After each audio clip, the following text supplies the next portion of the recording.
Ladies and gentlemen, howdy and aloha. Welcome to another episode of Airey Bros Radio. We are here and you are there, but we appreciate you tuning in tonight. Tonight, we're sitting down with 7 of the top leaders in junior college athletics, the athletic directors shaping some of the most successful and well rounded programs in the NJCAA. Let's not forget why we're here. We're doing this show for our younger versions of ourselves and for those athletes, coaches, and families still searching for the right fit. If you're looking for a college that wins and develops people, this is where your journey starts. But before we get rolling, y'all know the drill. Make sure you like and are subscribed on YouTube. Drop a comment. Every view, review, and share helps grow and give back to the sports we love. Follow us on Instagram, YouTube, Spotify, and Apple Podcast. And as always, this episode is fueled by Black Sheep Endurance Coaching. All right, ladies and gentlemen, here is the lineup for tonight's NJCAA AD Roundtable 2025 highlight show. From 7 to 7:20, we've got Deron Clark from New Mexico Junior College. From 7:20 to 7:40, we've got Josh Gooch from Hutchinson Community College joining us. From 7:40 to 8, Shane Larson from Iowa Western. 8 to 8:20, Tammy Davis from Western Texas College. 8:20 to 8:40, Trevor Rolfs from Barton Community College. 8:40 to 9 p.m., Shelby Barnette from Central Arizona. And to close it out from 9 to 9:20, Kenny Hernandez from Colby Community College is joining us. Our first guest, Deron Clark. He is the winner of the 2025 NJCAA Appreciation Award, has led New Mexico Junior College to 17 national championships, 17 runner-up finishes, and consistent top-tier national rankings during his 9-year tenure. A builder of both programs and people, Clark has expanded New Mexico's offerings from 4 new sports and helped host multiple national championships, all while setting the standard for leadership, integrity, student-athlete success on and off the field. We were waiting on Deron. We got some other people in the shoot, but Deron is not there right now. Is there someone waiting? Yes, Gooch. Josh Gooch.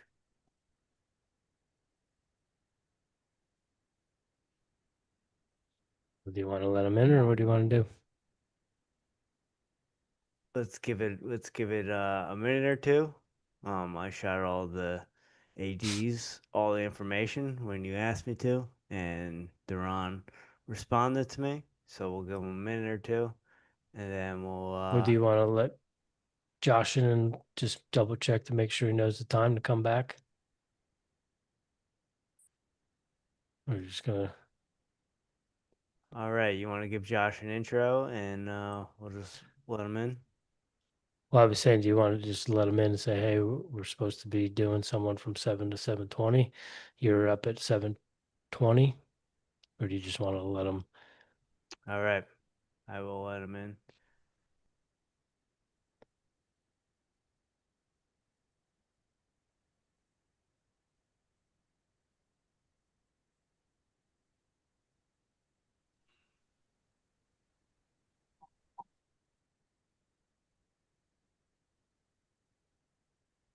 Josh, how we doing, sir? Hey, I'm doing good. Thanks for joining us. We had you scheduled for 7:20, but our 7 o'clock did not show up, so we're just gonna roll with you at 7 o'clock. That's all right with you. That's all right. I was going to listen for 20 minutes, but that sounds great. Oh, All right.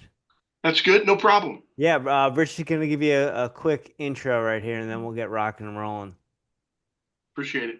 all right. So, ladies and gentlemen, Josh Gooch is joining us from Hutchinson Community College. You might remember we had Coach Jaffett on back in the wintertime. They are the Blue Dragons. He's a former football coach turned athletic director. Josh has built Hutchinson Community College into a perennial powerhouse with national titles in football, basketball, golf, plus major facility upgrades. His leadership reflects a gritty football coach mentality and a track record for postseason success across Blue Dragon athletics. Josh, we do appreciate you joining us tonight. Sorry for the confusion. How are you, sir? I'm doing good. Thanks for having us on. Anytime we can talk about Blue Dragon athletics, and really, I mean, the list of people you have slated to come on tonight, they've sure done it well. Yeah, Jimmy and I are both junior college alumni. Jimmy is an All-American in wrestling, myself in cross country, and so we know there's a lot of great athletic departments out there, a lot of great schools out there, and being a part of that 2-year experience, we know the benefit that could be for a multiple of reasons for student athletes. So we want to do everything that we can to get the word out about the junior college system and some of the programs and athletic departments that are doing great things. And like I said, we had Coach Jafet on to talk about the track and field program, and so we wanted to pick your brain a little bit about the athletic department as a whole.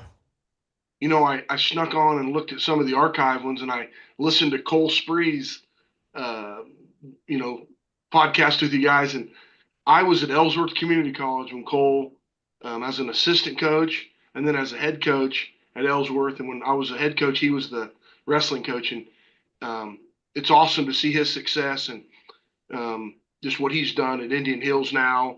But it was fun to listen to you guys chit chat back and forth with him. Oh, well, that's awesome. And that's another reason why we do this. We like to make the world smaller over here. And uh, over the course of the last 6 years or so, we've made a lot of connections. And we find the more that we do this, the smaller the world gets. I was looking at uh, your resume and your bio on the website. I'm curious. You are a graduate of Fort Hays, correct? I was a graduate of Fort Hays. I wrestled and played football there in the mid '90s, and just loved my time. I was a Coffeyville Community College football player. They didn't have wrestling, and I wanted to wrestle. Oh, now they're going to record us. You're good. We were recording on live, but I just wanted to double back Yeah. it just in case. Finish. They, Sorry, I cut you off. that's all right. Uh, Fort Hays offered wrestling. I wanted to get back in it. When I finished my sophomore year at Coffeyville, I went and wrestled in an open tournament at Labette, and then Jody Thompson sent out, hey, there was this guy that wrestled heavyweight and won our takedown tournament. And so I started getting a few offers to wrestle, and Fort Hays was one that I had knew about from high school times, and I wanted to do both. And that Fort Hays was an opportunity to do both. Okay. And we love the multi-sport athlete. That's a big thing here. As I mentioned, I wrestled as well as did cross country and track, and Jimmy did as well. So we're big proponents of that. My question, and getting into the Fort Hays stuff, we're curious with the junior college system and the popularity of Last Chance U. I was wondering, did you ever cross paths with Coach JB at all while you were at Fort Hays? I did. I took over as offensive coordinator the year he was done. But I've known Jason for a long time. And when he first got into coaching, and so I knew him before Netflix, and of course, we coached against each other. Just like anything else. I mean, these type platforms showcase a different persona.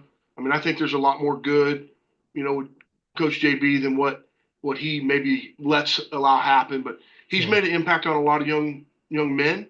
And at the end of the day, that's kind of what we're all about, trying to impact student athletes' lives. And he's done it maybe in a different way than I would, but nonetheless, he has done it. And he was he's a good football coach. Like, he turned Independence into a formidable foe. And I certainly did. I crossed paths with him, and it's been even in the junior college ranks. So yeah, that was some exciting times. Awesome. So talking about Coach JB, we're talking about junior college football. We know how big junior college football is in Kansas, and you guys brought home a national title this year. What was that like?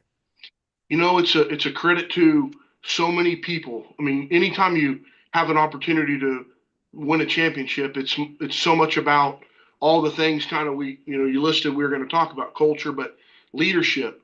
Leadership from our president, from our board of trustees that provide us the resources to put together a solid quality team.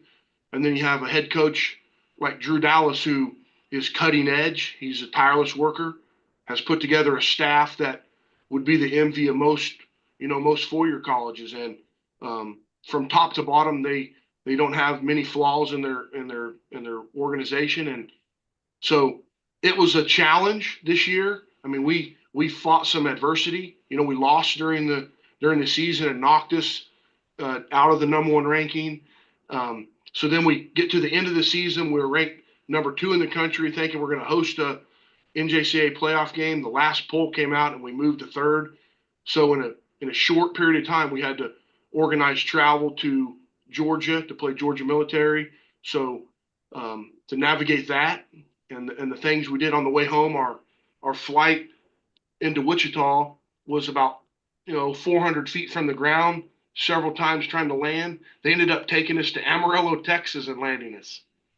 Problem was there was nobody to pick us up, so we took 40 Ubers to a hotel with the football team. And the next day, I woke up and some of the Amarillo people, uh, independent school district, came and picked us up in buses and took us back. But within all that, you asked me what it's like. It's that at the end of the day, we were able to, persevere. Even within the national championship game, persevere. With coming from behind. It was a testament to our coaches. What they do at halftime, their adjustments. But those are fun moments. You get to celebrate those. And winning is a byproduct of what you do all year long, and that's what Drew Dallas represents as a leader of his program. So since 2017, the college has brought home 6 national titles, and Rich and I know, and you've been around the junior college game. Junior college athletics at some schools, they can be up for a short period of time, and then they're gone, and then you're never heard from again. When you went to Hutchinson, did you know that you were going to stay there and help build a dynasty, or was this just something that, hey, year after year, oh, we're doing good, and oh my God, we got 6 national titles? I really can't pinpoint anything like just specific. I will tell you that, when you take a job at a place like Hutchinson, the expectations are high. We hadn't won a ton of national championships, although we host the Junior College National Basketball Championship. But you just try to inspire a vision, give a vision, constantly pushing the envelope in fundraising and providing the resources at the highest level possible that the rules will allow. And then, you challenge every process that you have. We're in this thing to be successful. And then, you enable your people to do their work. You hire coaches, or we had coaches already here that were primed for success. They needed a few more resources. And then every day you got to get in there and encourage those hearts. I think you can do so much together. And our athletic department staff, we try to take all the pressure off of our teams to have all the things ready to go, game day operations, so that coaches can coach and we can handle the other business. And so if you do that each and every day with consistency, that's really what's helped us from top to bottom. Even like a coach like Jaffet, who you had a chance to have on your show. I mean, I think a national championship is right around the corner for him. I really do. He's a tireless recruiter. He individually trains those runners, and he's now being provided with the resources that program deserved. And it took a while for me to build up an endowment to where we could do those type things. And so I never talk to my coaches, guys, about winning and losing. Not one time. It's just a byproduct of what they do. We want to do all those other little things right. Provide a great culture, and those things will fall into place. So each program has an opportunity now here at Hutch. That's awesome. And talking about another opportunity, you guys hosted the track and field championships this year. What was that experience like for you? What was it like for the school? And what kind of impact does an event like that have on the campus and the community? It's tremendous for our community, over 700 student athletes. We host it again, ironically, in 2027, and we've already began the work on it. We've got the bids for the timing company. It's a year-round process of getting volunteers. It takes an army to run an event like that. It was awesome to be a part of. You gotta give a ton of credit to Coach Robert Spees. He put hour after hour into getting volunteers. His wife, Irma, Coach Spees, she did the same thing. Jaffet helped, but it's fun to host those type events in your community when the community supports it like Hutchinson does. and it takes a lot of volunteers, but not a lot of, you don't have to beg people to get in there and do it. And so this was my fourth one. We actually brought Pat Becker, the former coach, back to help run the event, because on a Thursday and Friday of the national track meet, I had to be at National Golf in Newton as the chair of golf. And so I was back and forth. I did get back for the 10,000 on Thursday evening, watched it.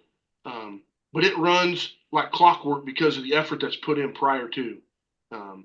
From start to finish, that thing is turnkey, and it's fun to watch the level of athleticism there as well. I mean, the runners, the throwers, all of them. You're watching Olympic caliber athletes right there on your campus. Yeah, and as a former 10,000 meter record holder at Monmouth University, so you made it back just in time for the best event on the track. I will tell you the young man that won the race, the 10,000 and the 5,000, he got out. He was something special to watch, and I wish I could just pull his name from the top of my head, but he was special, really impressive. Josh, we know that Kansas Junior College especially is something like Rich and I have never experienced. We saw on Last Chance U the turnout that they would get for football. Did you have a good turnout? Did the community come out for national championships? For the basketball championship, it has a good following because it's here every year. They sell tickets year round. When we're in it, it fills the arena to the top. When we are not in it, it's half full. Just during the regular season, our arena holds about 5,600. We average a little over 1,200. For our football games, we average around 1,000. So, volleyball's in the 350, 400 range. So we have a good following for community college. Those national events, I mean, the track and field meet, those are kind of specialized events, but we had a nice crowd. We do take a gate for those. Just on an average basis, though, those are kind of our numbers, and we draw as much as anybody else. Hutchinson draws as good as anybody else, community college wise, really throughout the country. As an athletic director at a junior college, is that something you're worried about, or trying to get more people in, or are you just worried about the people on the court, the people on the field? Today, for instance, I had a meeting with a local bank, and they're a nice sponsor. And whenever I was an athlete, a place like Hutchinson, it was the regular season games were sold out. You're talking the early 90s, but with the ESPNs, and you can watch 6 or 8 games a night at home. Our games are live streamed on the Blue Dragon Sports Network. You can flip back and forth on your phone, listen to the game, the audio cast.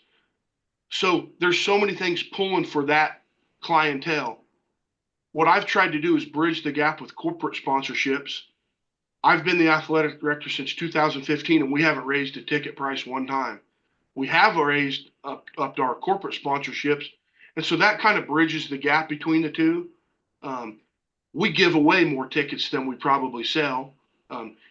Quite frankly, any large group that would, in our community that wants to come to the game, they reach out via email.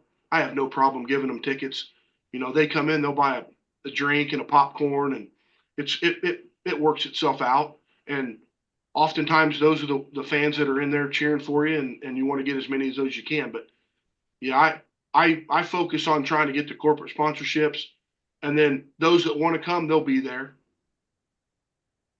For those that are listening, geographically, where is Hutchinson in the state, and what is the community itself like? Hutchinson is centrally located, just 45 minutes northwest of Wichita. Okay. Conveniently located within, the state of Kansas is like a rectangle, and we're right in the middle of the rectangle. And the junior colleges are spread from tip to tip, northwest, northeast, southeast, southwest Kansas. We're really fortunate that we can get to most of our contests in a 3 hours or less time frame. The community of Hutchinson is quite honestly probably the best community in all of junior college sports. It's a community of around 40,000. Hutchinson sits in the middle of some smaller communities that are around at Buhler, Nickerson, Haven, the Reno County area. But we host the state fair here each and every year. There's plenty of things to do for our student athletes away from campus. Plenty of shopping opportunities, restaurants. It's big enough that you have all the amenities you need. It's close enough to a larger city like Wichita for convenience of travel. So it really it's a place that's why people or coaches come here and they don't leave. The coaches like John Onchus and Sammy Lane and Jamie Rose and now Drew Dallas. They're here. Chris Young, our golf coach, 24 years, and those coaches come and they don't leave because they can be a part of a nice community that has amenities they need. Yeah, Jimmy and I our familiarity with Kansas is driving through on I-70.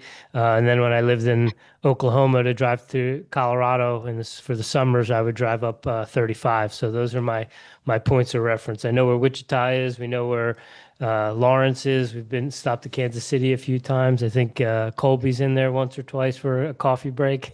Shout out to Grandma Horners. The Oasis. The Oasis on the Plains. That's right. Yeah. Josh, I was looking through your social media. Great job, by the way. You can keep up and see everything you guys got going on. As someone who is focused on social media, you do a great job, so I want to applaud you on that. But I was scrolling through the social media, and I saw you guys have an NFL coach that used to be a coach at Hutch, and you have someone in the MLB that is alum of Hutch. How important is that to kind of get that message out there of, hey, these people were here and you can start here and you can go to the next level and you don't necessarily have to start at Division I to get to where you want to go? I mean, I think that's the dream of most of these individuals, not only the players but the coaches, to try to elevate to the highest level possible to do their craft. And we certainly market that. I coached with Brandon Staley. Brandon was the defensive coordinator when I was the offensive coordinator here. My wife taught Brandon Staley's wife how to swim, and you develop good friendships with those people.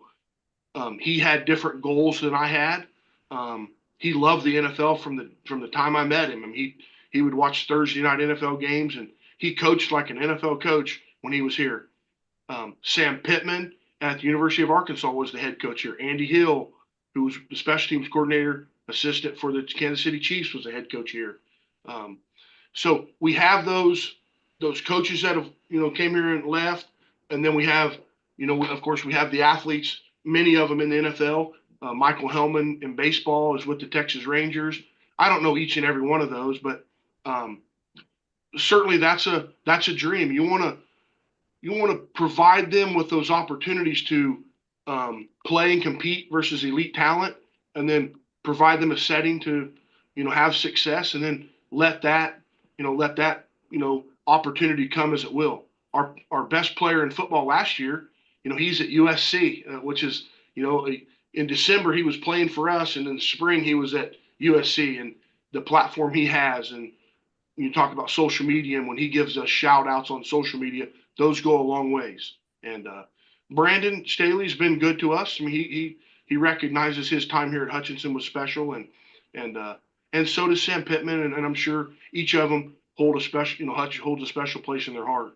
But one thing that I want to highlight back with what you said, Jimmy, that social media stuff that's not Josh Gooch, that's Steve Carpenter, our sports information director, who was the SID of the year in junior college. He is the absolute best. Every person that's going to come on this will know Steve Carpenter. Any event that's held here at Hutch, basketball, track and field, it runs smooth because of Steve Carpenter and the things he does. And then Billy Watson is our coordinator of events. He's cutting edge on that social media stuff. And they just told me what to say in those little spots. I did it. Might have had to have a couple of takes, but that is not my strength. That's those guys' strength. But I'm smart enough to like we talked earlier, enable them to act. Let them do their job, and they do it well.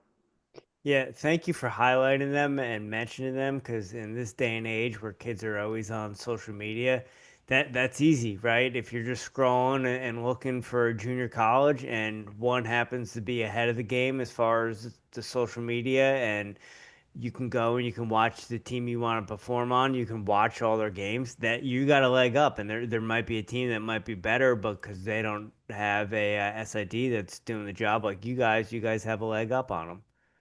He does. Steve Carpenter and Billy together really have elevated our game. I can't thank them enough and give them enough, give them enough credit. They'll never get enough credit for what they do. But our student athletes love them. I mean, they're at every event, pushing the envelope, giving them recognition, and doing it in a cutting edge way. And that you're right on. That's what student athletes are seeing now. You get a little glimpse, you get a little bit of time with them. They don't open up letters like we did when I was growing up. They look at social media. Where can they fit in? Does that meet their standard or meet their cup of tea? And it's really special to have those guys.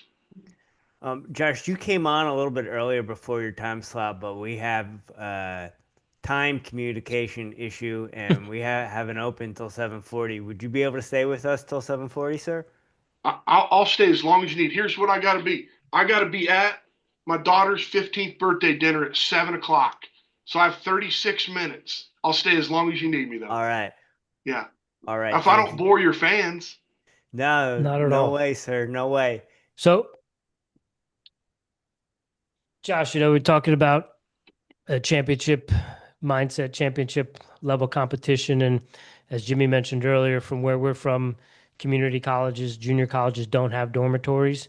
We were both Division III junior college athletes, but you look across the board at all the sports, and there are Jayhawk conference teams in all the top rankings. Is it pretty standard that if you get to the top of the Jayhawk conference in your sport, you're going to be pretty close to running for a national championship? At this, lately that's pretty much the case. I mean, our men and women's basketball programs are really, really elite. Men's basketball, even another notch up. I mean, it's something special. The team that wins the Jayhawk conference in baseball, and then our region has to go through the gauntlet. You kind of go through each one of those sports. Volleyball, we had two teams from the Jayhawk conference in the Final Four this last year. Soccer, in the Jayhawk conference, we have some Division I and Division II teams. And so there is some separation maybe there a little bit, but those Division II teams are super successful. Cali in volleyball, undefeated 2 years in a row. The wrestling, although we don't have it, I mean, the wrestling teams are, Pratt and Northwest Tech, or, Fort Hays Tech Northwest. I mean, those programs. Cross country, I mean, just to kind of across the board. But in football right now, if you can win the Jayhawk conference and then go through the gauntlet of playing the 3 Iowa schools, you're going to be ranked in the top 4. And there's just opportunities there. We get to recruit the highest level of student athletes. They know that if you come to Kansas, it's in football the SEC of junior college. I mean, it's true athletics right now. I mean, the what gets lost in the almighty Division I stuff is that the dollars are just swaying it so heavily that you're really not getting to see sometimes true competition. They're in it for the wrong reasons. And it's nice. We have a lot of freshmen that'll be coming in this summer and get to watch them be part of learning our culture and getting up each morning and doing things right. And so, yes, Jayhawk Conference, you run the gauntlet there in most any sport, you're going to have a chance to be, recognized nationally. Yeah. Do most of the athletes live on campus? Most of them do. Yeah. We'll have some sports have a few more. Baseball, seems like baseball has a few more off-campus student athletes. Most of the freshmen, over 300 student athletes live on campus in the dorms. The nice thing about the dorms, then you have the cafeteria, which they renovated our cafeteria 2 years ago, and that wins as many recruits as anything we have on our campus. Our cafeteria, the lady that runs it, Brenda, and her staff, they put out some unbelievable meals. And we have community members that just come and eat lunch in the cafeteria with our students. And the food's excellent. It's quality, it's prepared right. You can have a nutritious meal. You can have a not so nutritious meal each day.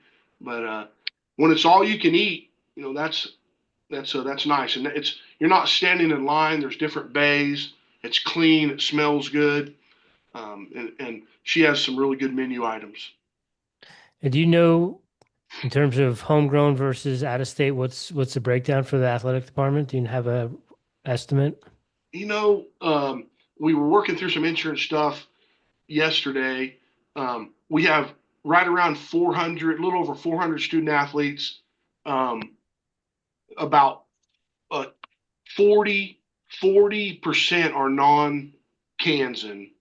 So we have a pretty high contingent of Kansas student athletes. We have 61 international athletes, which is about 16% or more of that. So those just ballpark figures. I don't have that data right in front of me, but the nice thing about where Hutch is at, we can recruit the state from end to end, tip to tip, and with the success that we've been having, especially in football, it allows us to bring in some really good quality Kansas student athletes, and they're some of them have been the ones that have went on and played at the highest level. We truly believe you got to recruit from inside out. So protect our home border, and then recruit nationally as you need. But each one of our programs has good quality Kansas student athletes in it. Gotcha. So you mentioned 61 international student athletes.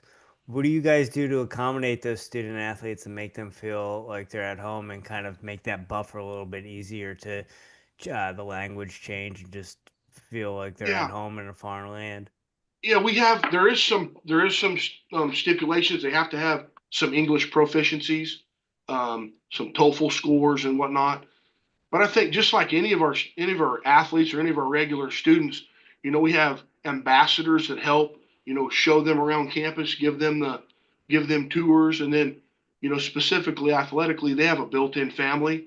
Do our best to just, follow up with them, be proactive and use your experience of where maybe some have fallen through the cracks.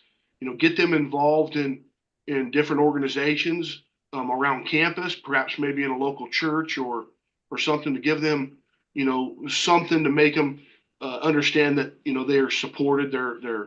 It's more than just being here for a sport. And for the most part, we've had a lot of success with that. We have an international student advisor. She does a great job of helping them navigate the classroom, the adventure through the classroom, and just our coaching staff knows that their success heavily relies on how well they can continue to get quality student athletes, but also keeping them happy, keeping them successful. And whenever you're having success, of course, in the sport you're in, it makes it a lot easier. Some of them have different cultural challenges, but just trying to provide for them and being proactive in that, not wait until there's a problem, or if there's a problem, quickly try to address it, not wait until it festers. Yeah, I was homesick being from New Jersey and Massachusetts my freshman year. I can only imagine what it's like if you're from another country and in not just Kansas, but anywhere else that far away from home. It could probably be a rough adjustment for people. No, it certainly can. And you want to be around them as much as possible. Just have an open door policy. Your athletic department's open, whether they're up here as a basketball player, volleyball, or across campus. Just having them, know that there is resources for them. Don't hang out in the dorms in your room and be isolated. Get around people, and a lot of times that helps as much as anything. Just being amongst friends, being amongst those that have a similar interest that you have, and it's we've had a lot of success with it. Other places have quite a few, quite a bit more international student athletes. That's kind of been a good mix for us. That's what I got for you, Josh. You mentioned earlier when we got on that you have spent some time on the mat. You're in charge of the athletic department, always looking to grow the athletic department, to add new sports. Is there a possibility that we might see a men's and women's wrestling program anytime soon at Hutch? If I had $100 for each time I've been asked that question from all my old teammates or local Hutchinson people, You can start the wrestling team. yeah, I could start a wrestling team. I've had a local guy tell me, I'll buy the mats. And it's not probably on our radar currently. There's not many football schools that have wrestling currently in junior college. I have to really think really quickly through it, but I don't think any in Kansas that have football have wrestling. And so it becomes a little bit of a Title IX issue. But more importantly, we're in a spot right now where we have, I think, the right mix and number of student athletes. I was on the wrestling committee for a couple of years. I try to help out any way I can. I do miss it. Good buddy of mine, Cody Bickley, is up in Colorado Springs with USA Wrestling. So I get my fix a little bit there. I'll get me a Flow Wrestling account during wrestling season and watch some duels or the Big Ten. You're in there. We just need to push you a little bit. Yeah, but I don't think right now. I don't think it's not on the radar. But certainly know that I love the sport. I think there's enough junior college wrestling in Kansas currently. If you really kind of look at the numbers, it's to be successful right now. They're having to recruit non-Kansans to really have a chance to compete nationally. And so, heck, I would hate to have to steal Cole Spree away from Indian Hills because that would be my first phone call. Let's go. Let's go. Josh, thank you so much for your time this evening. The last one I have for you is, what are the plans going forward next year? What can we look forward to coming from Hutch? And if there's anything that we didn't ask you that you want to address, the floor is yours. No, I think much of what we've seen in the past. We want to continue to build on the success we've had, but you have to keep working. Others are going to be shooting for you in those sports that we have had success, and there's other programs that have set the benchmark that we need to try to attain. And so, I think just this summer has been about trying to continue to secure our corporate sponsorships, our coaching staff's all intact. Everybody's put together, and really just try to continue to push the envelope, provide those resources to coaches. Having been a coach before, that's what I would have wanted. I want an athletic director that's going to provide for me in a way that I can be successful and not have to worry about those other items. And so that's really what you can look for from us. And I hope that you would, if you have a chance to, flip on our live stream and watch a football or a volleyball game or a soccer game, our Blue Dragon Sports Network. Watch Jaffette's first cross country meet. It'll be live streamed as well. The Terry Masterson, Twilight Classic. But I don't know that there's much else to share. I'm very honored that you would have me on, and really the list of athletic directors you have. I'm friends with many of those. You're going to talk to Kenny, hopefully Kenny Hernandez and Trevor, all good colleagues of mine. That when I have questions, I ask them. Like you said, I'm just a former ball coach that gets to be in this position, and I'm very thankful for it. So I appreciate what you guys are doing for junior college athletics. Thank you, and I hope that you would find time to catch a Hutch game or Hutch something. You know it. We're Blue Dragons through and through. We love making these connections, and anything we can do to support the junior college experience and promote it, the benefits of it. We're here to do our part to help grow that. So we do appreciate your time, and we want to get you off to your daughter's birthday. Wish her a happy 15th birthday from the Airey Bros, and hopefully you guys got a nice meal planned. Thank you, guys. Blessings to you. Thank you, Josh. Have a great night, Josh. Enjoy the rest of your summer. Watch out, the Airey Bros might be there to sample some of that great cafeteria food you got one day. Hey, so you got sideline passes any game. Heck all yeah, right. Let's go. We're in. September 13th is a rematch of last year's national championship game. Okay, all right. Put on the books, Rich. There you go. Have a Take great care, night, Josh. sir. Bye, guys. Who we got next All right, year? Rich, we got Shane Larson coming in from Iowa All Western right. Community Shane Larson College. is joining us from Iowa Western. He's been since 2021. Shane has guided Iowa Western to multiple NJCAA national titles, including football, women's soccer, and indoor and outdoor track and field on the women's side, while expanding the athletic department to 26 sports. He was named in 2024 the NACDA Athletic Director of the Year. And he's led one of the most dominant, well-rounded athletic departments in the country. And we are big fans of Iowa Western, thanks to Coach Mark Bierbaum. So, Shane Larson, welcome to Airey Bros Radio. How are you, sir? Good. Thanks for having me, man. Absolutely. We are excited to chat with you this evening. We are fans of Iowa Western. We've had Coach Bierbaum on twice to talk about the program. Campus looks beautiful from everything we see, and looks like the athletic department is doing a lot of great things. So we're honored, a pleasure to chat with you and help promote junior college athletics, but also the student experience. Jimmy and I are both junior college alumni. Jimmy was an All-American in wrestling, myself in cross country. So Okay. it's an honor to have you with us. Yeah. Well, thank you. Yeah.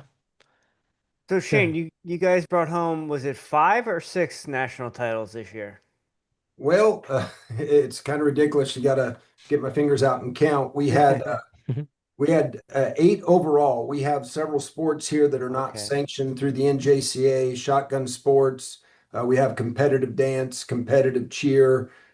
So we won national championships in those 3. Shotgun competes in a national association it's called ACUI. Don't ask me the words of the acronym, but and then cheer is UCA, and then dance is DTU, are the governing bodies that compete. Dance and cheer both go to Florida for the national championship. Shotguns down in San Antonio. So we won those 3 non-NJCAA sanctioned events, and then 1, 2, 3, 4, 5, 6 national championships sanctioned through the NJCAA in various sports.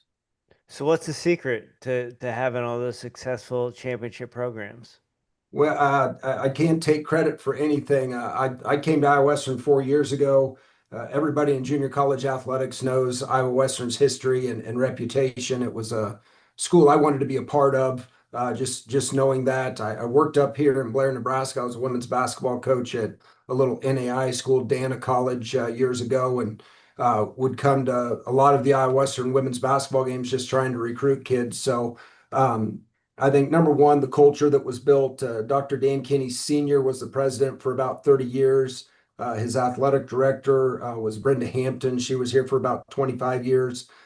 They really took it from just a little 2-year school with 5 or 6 sports to the, and not just powerhouse, but scale. We have 26 sports here now. So it's a constantly moving machine of we haven't had a week off since August. We run rentals and events all summer long. So I think number one is just the culture. It's a good location. Council Bluffs isn't a huge metro, but we're right across the river from Omaha. So the Omaha airport's 10 minutes from the airport front steps to campus.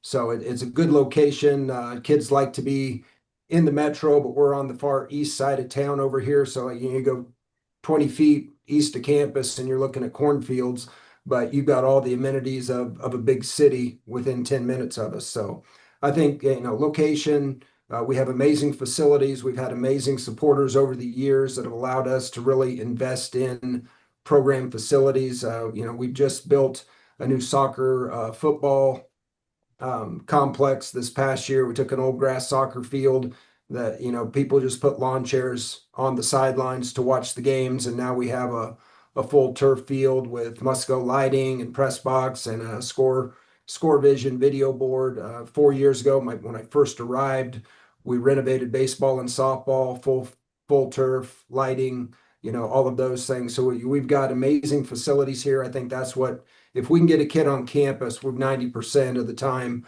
we've got them locked into coming, because I was listening to Josh earlier. Josh is an old friend of mine. We were both at Fort Hays way back. He was talking about Cody Bickley. I texted him he needed to start wrestling because Iowa Western has football and men's and women's wrestling while he was on the air with him. But but no, it's just a good place. We've got good people. I mean, everybody says their people are special. I think Iowa Western, sets the bar on that. And, he was talking about how good his cafeteria is. I would like to have the Hutch versus Iowa Western cafeteria challenge. We got the McDonald's ice cream machine. We got a slushing machine in there. Not make your own, but we got a kind of like a little deli sandwich where they make to order sandwiches and paninis. And I eat in there every day. I've gained 20 pounds since I came up here because Amy Parch is our food service director. She does an amazing job of taking care of our kids and making sure they're fed good. So, but it's just a special place. And I think, culture is something that it takes a long time to build. And I said when I came on, my job's not to screw anything up that Brenda Hampton and Dr. Kinney Sr. created over their decades here. And so far we haven't, ran the wheels off the bus yet. So we're doing a pretty good job. You mentioned your time at Dana. Did you ever cross paths with Coach Steve Costanzo, wrestling Was coach? that the wrestling coach? Yes, sir. He was before my time. Bo Okay. Best was the wrestling coach when I was at Dana. I was there 2 years and was there when it closed its doors in 2010. So Okay. yeah, He's know a the former. name, but I never had a chance to meet him. Okay, who's a former guest. We're just having a little call back there. Talking about the facilities, and again, all the upgrades and those sorts of things, and you see the stuff on social media, you see the photos on the internet. You guys have facilities that rival probably a lot of Division I schools. Yeah, we're very fortunate. We say all the time we're a 4-year campus giving out 2-year degrees. We actually, with our baseball and softball facility upgrade, we have a lot of NCAA schools that will call us early in the spring from Minnesota, North Dakota. They still got 2 feet of snow on the ground. That they look up our schedule, see when we're on the road, call down and see if they can rent the fields out to play their conference games. We had Creighton playing Seattle University out here this past spring, and some of the D1 we were getting them into locker rooms and stuff, and I can hear the comments of this is nicer than our campus. So we do have, like I said, we're fortunate. We've had some amazing donors. You'll see if you're looking at the pictures, Dr. John and his wife Jean have been longtime supporters. They've donated a lot of money to allow us to do some of these athletic facility enhancements. You got the Dr. John and Jean Marshall Wellness Center that is a student center, but it's got an 80 by 50 turf indoor field. So in the winter months when it's cold up here in Iowa, our kids, got almost a full field for practicing and working out in the off seasons for soccer and football. It allows our baseball and softball teams can do a full infield practice. When it's a little chilly to be out playing baseball when it's 30 degrees outside. So, John and Harriet Wiebe donated land to the college years ago for football, and that's that land donation is what we use to do the renovation on the soccer. Basically, it was a soccer field, football practice on some grass fields on the backside of campus, and now we have a full turf facility for football to practice on, and soccer uses it for practice and their contests as well. So yeah, we've been very fortunate to have a lot of great supporters that have allowed us to have the facilities we do. And you mentioned that you had some sports that weren't sanctioned by the NJCAA, the dance, cheering, and shotgun, and you also had a swim program that first year qualified all the athletes for nationals. What is the Sorry. Go ahead. No, go ahead. Sorry. What is the mindset of just like getting as many new sports, getting sports that might not be sanctioned but can get some participation, get more athletes on campus? What's the mindset behind that, and what's the long-term goals with new sports and unsanctioned sports? Yeah, I think the main thing is like we refer back to culture. Our culture here, our mission is to provide opportunity for students. We have a lot of academic programs. I walk through our buildings and like we got a robotics lab that I won't ever walk in the door because I'm afraid to touch anything in there. Nursing programs, dental hygiene, and we mirror that on the athletic side. Swimming is something that has been big in this area. Omaha has hosted the Olympic trials for swimming and diving. We try to look at areas that you got great student athletes that maybe aren't basketball, football baseball players. They're in some of these other sports that don't get, quite the recognition or maybe looked at as closely as the big sports or whatever, the more popular sports. So swimming is something we have a good partnership with the local high school, Lewis Central. That's where we play our football games. We have a shared facility agreement with them. They play their baseball and softball games at our facility. They had a pool. They got a few kids swimming in their program there, but it was, if we have the resources to be able to put a program together, in the first year, I think we made the decision to start the program in March and hired a coach in April. And she had about 14 kids in 3 months of recruitment. I mean, that's late to start a program from scratch and say, go get a team. We got 30 kids coming into the program next year. This past year was the first year Iowa Western had swimming, and our men finished fourth and our women finished sixth, both with relatively small rosters. So we're really looking forward to seeing what we do as the program progresses in age. We'll solidify those rosters and get the numbers where we need them to be, and see if we can start competing for some trophies. Indian Rivers down there in Florida has won like 50 straight national titles. So that's the goal, is to upset their streak someday. But we got some work ahead of us, and we got actually our coach that we hired is a local, Mackenzie Liston. She swam for Houston and Auburn in her collegiate days. So, to have a local person from the community, that always feels good. That's a high quality coach with that kind of experience. Hopefully she's happy living in her hometown and will be here for a long time with that program. I'd say it's probably only a matter of time before that win streak gets taken down. Yeah. But no, as you were saying, we've added, since I came on board 4 years ago, we've added women's wrestling, we added an esports program, we've added swimming and diving, we've added dance, and like I said, in the last 10 years before I got here, this process was already going. They added football and wrestling, or like in the last 20 years, bowling, shotgun sports. We've added quite a few programs over the last 15 years here, but it's we've got a model that works. We try to create as much opportunity, recruit. We're right next to the Omaha Metro, so we got a metropolitan area to recruit from. But we're anticipating about 940 athletes to arrive here in a few weeks for the fall semester between 26 sports. So we want to provide those opportunities and give kids the chance to have a first-rate college athletic experience. We talk to coaches. A lot of times coaching is a lot more than just the X's and O's, and especially as a head coach or director of a program, you're really a CEO of a business. Being athletic director is even probably a step above that in terms of running a business and being a CEO. Do you have favorite aspects of being an athletic director? My favorite part, like I said, I came up as a coach. I love it when I get the opportunity to work with the student athletes a little bit. Obviously, transitioning from coaching to administration, you lose that relationship building experience of the recruitment process. So I don't know the kids until they show up. It's a 2-year school, so about the time I'm getting names and faces figured out for 26 sports, they're graduating and moving on. But I really, what I liked moving into the administration chair was getting to work with coaches of all these different sports. When I first became an AD, I had never watched a soccer game.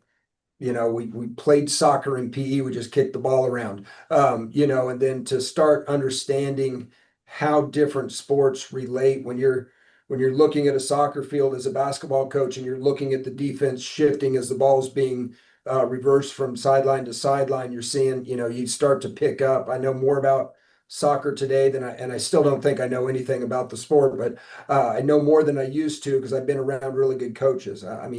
I wasn't a baseball guy growing up. We played rec baseball until about high school, and then let that summer thing flew away, and I was working and focused on the sports I liked better. But I've had the opportunity to work with some of the greatest baseball coaches in junior college athletics. I was at Cali College in Ark City, Kansas for 7 years before coming up here, worked with Dave and Darren Burrows, and then I had a little bit of time, a year up here with our baseball coach at Iowa Western when I got here was Mark Reardon, who's now at Western Kentucky. He's being inducted into our Hall of Fame this fall. So, learning what goes in, standing on the sideline, watching Coach Strohmeyer coach a football game and, played high school football, but, to see what goes in behind the scenes to different sports, preparing, recruitment, and being able to relate that. And then, like I said, using that, talking to our new swim coach about recruitment. She was a young coach, hadn't recruited much yet, and relating what our soccer coaches are doing and what our cheer coach is doing, in different recruiting techniques and styles to help them achieve their goals. So now it's a people job. Nobody likes to sit in meetings all day. I do a lot of that. We'd all got parts of our job we'd like to push to the side if we could, but the best part is working with the coaches and getting to interact with the kids and get to know them a little bit. Shane, you mentioned your time before being an athletic director, you were a coach. Is there any aspect of being an athletic director when you were a head coach, you would say, man, I wish the AD would do this, or man, I wish they would do that, and now you make it your sole purpose, I'm going to make sure that the coaches are taking care of X position? Oh yeah, and I think it's a double-edged sword. Now that you're sitting in the chair, you're like, I get why why you said that to me back then. I think the biggest thing is, and I was listening to Josh talk before I came on his stuff. Same thing. Our job is to figure out what programs need, what coaches need to be as successful as we can. And I've been at really small schools that had zero funding, where a $200 PO was being questioned by the business office over whether you needed 15 basketballs. Couldn't you get by with only 10 basketballs for the season, to coming up here where, as big as we are, we have a lot of zeros on our budget because we have, almost 1,000 student athletes that we got to spend money on. But, I think the number one thing I wanted as a coach was, don't tell me no. I want to know why not. I want to understand. And I think that's the biggest thing with our coaches is, as a coach, you're zoom focused in on your program, and it's getting them to see the bigger picture of, yes, if I could do that for you, I got to do it for 25 other programs.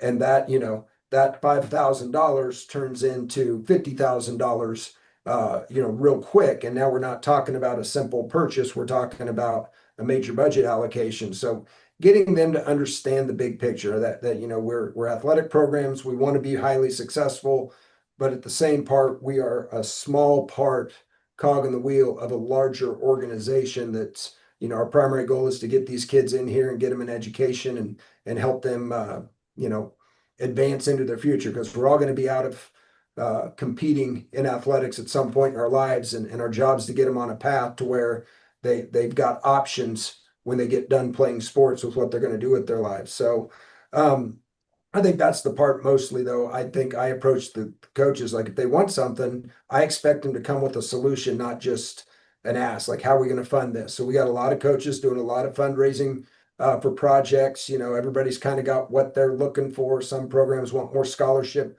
dollars to get, more athletes or better kids. And some coaches are looking at facility upgrades they think would enhance their programs. But the main thing that we focus on in the conversation is it's going to make your program better, versus is this just something you want or something that's going to make your job easier? Like, we got to have a vision of what's this going to do to improve the program if we're going to invest in it. And sometimes we get to say yes. A lot of times we got to say no, but I think having that conversation where they understand where I'm coming from, instead of just saying, no, we're not going to do that. Rich, you got one last one for Shane? Shane, what are we looking at for 2025, 2026? Hopefully the wheels don't fall off the bus. I don't know. It's ridiculous. In 4 years, we've won 28 national titles since I've come here. And I keep telling people this isn't normal. I've always said, you got to be a little bit lucky when you get to a national tournament. You may be the best team, but you got to have a little luck, because the ball's not going to bounce your way once or twice. Something's going to happen. Players going to get hurt or foul out. You got to have a little bit of luck. And we have been in more championship games in the last 4 years and won them than we have coming in second. Like last year, we got 8 national championships and we had 3 runner-up finishes, and it's kind of been that way for 4 consecutive years. So I think coming up, we're just trying to replicate. We got some new coaches, new wrestling coaches, new women's soccer coach. So every year it's a matter of getting the the new coaches on board and acclimated to the way we do things here and our culture, and making sure they've got the support they need. And then as well, not forgetting about the long-term coaches that just, it's a well-oiled machine, and you don't have to ever worry about what they're doing, but you got to make sure that you're checking in with them so that the program, like I said, if you're not doing something to improve your program every year, you're falling behind. So we hope to just keep the success rolling. I know at some point we're going to have a unlucky year and not have as many wins in the postseason as we do losses. But I think after year 4, I feel like I'm finally getting my feet on the ground. It takes a few years at a new school just to learn everything, learn the people, and really right now we're turning our focus, kind of like Josh said. Everything's about, if we want to have resources, we got to find the money to do that. So continuing to find ways to generate revenue for the college, to support our scholarship fund and support the equipment, the things and the facilities that we need to continue to work on to get better.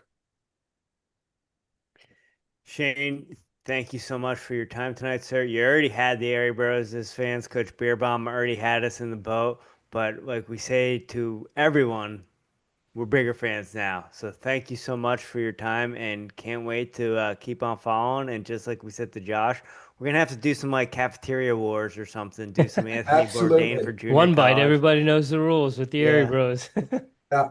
Set up the bracket. Just get Hutch and us on the other side so we can meet up in the championship again. Okay. Got I like you. where your head's at. Have a great summer, sir. Yeah. Thank you, guys. Take care, Shane. Thank you. All right, Rich. We got Tammy Davis coming in from Western Texas College. Western Texas. The Westerners. Tammy has spent over a decade leading Texas' largest community college athletic program and remains the only female AD in the NJCAA Region 5. She's a former basketball standout and coach. Davis continues to foster a culture of growth, academics, and athletic excellence at Western Texas. That's a cool logo. Thank you. I'm a big mascot guy, so I love the unique and interesting mascots. And I said to Jimmy the other day, I like the ones that kind of tie into the region or the community. Yes, definitely. It makes it a little more, what would you say? Maybe a little more relatable. Absolutely. And yeah, and I think it helps athletes to buy into what we're asking them to do. Tammy, we can hear you, but we cannot see you. Oh, okay. Let's see. Huh. It's showing. It's showing me on my end. I wonder. It's weird because I see the little microphone. It says it's muted, but we can obviously hear you. So. Yep. Let me see if I move to a different part of my office, if I can get a little bit better service.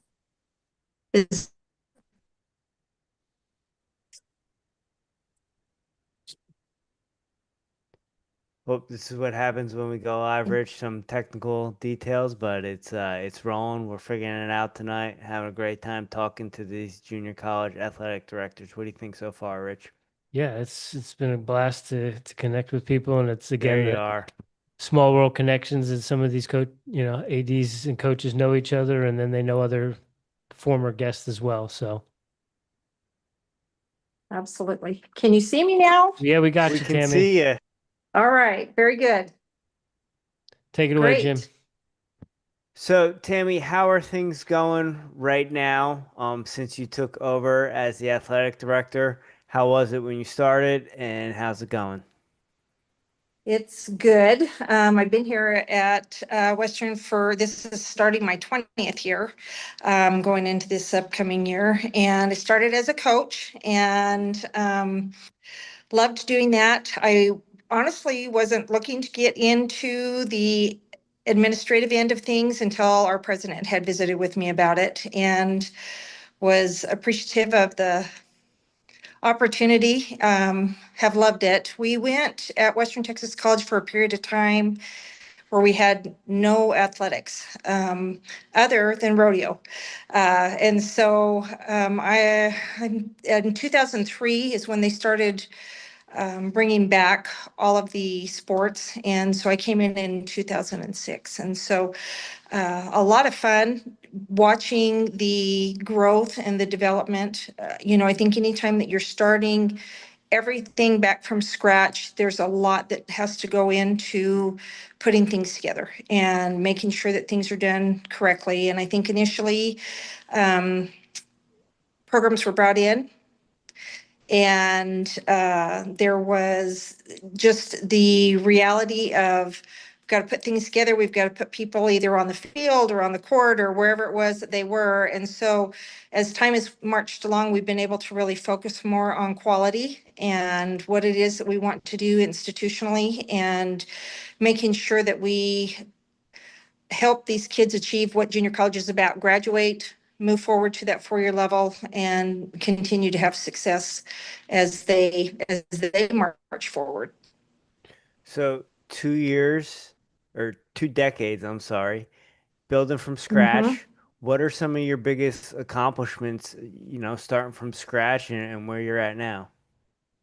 I think, honestly, I think one of the things that we are most proud about here is we compete. I think Region 5 is a brutal region to compete in, as well as a very fun region to compete in. And you've got to bring your A game every night and be prepared to go. And so I think that the competition end of things, of course, is what we're all in it for. That's what we love. But we also love helping kids succeed. So we are definitely proud of our academics here. I feel like academically we were able to certify, I think we have 17 teams. 15 of those are NJCAA, and we certified 13 for team academic awards this year nationally. And so that was a big accomplishment of ours, as well as watching our kids be able to move on to the 4-year level. We've got kids at all different levels, and they're able to go on and become doctors and lawyers. And, we've got a wide variety of things that are out there that these student athletes go on to become. And though that's really, I feel like, where our coaches absolutely love getting to do what they do. They get to compete, help their kids compete, be successful in whatever arena they're in, and then also just in life.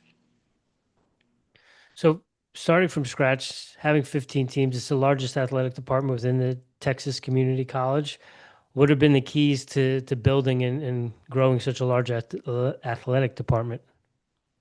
I think hands down, you've got to have the right staff in place. I think it's all about who you select. And I think that if you get the right coaches in place, there's a lot of things that are able to operate without worry. They're going to bring in quality kids. They're going to bring in kids that have the right goals, the right focus.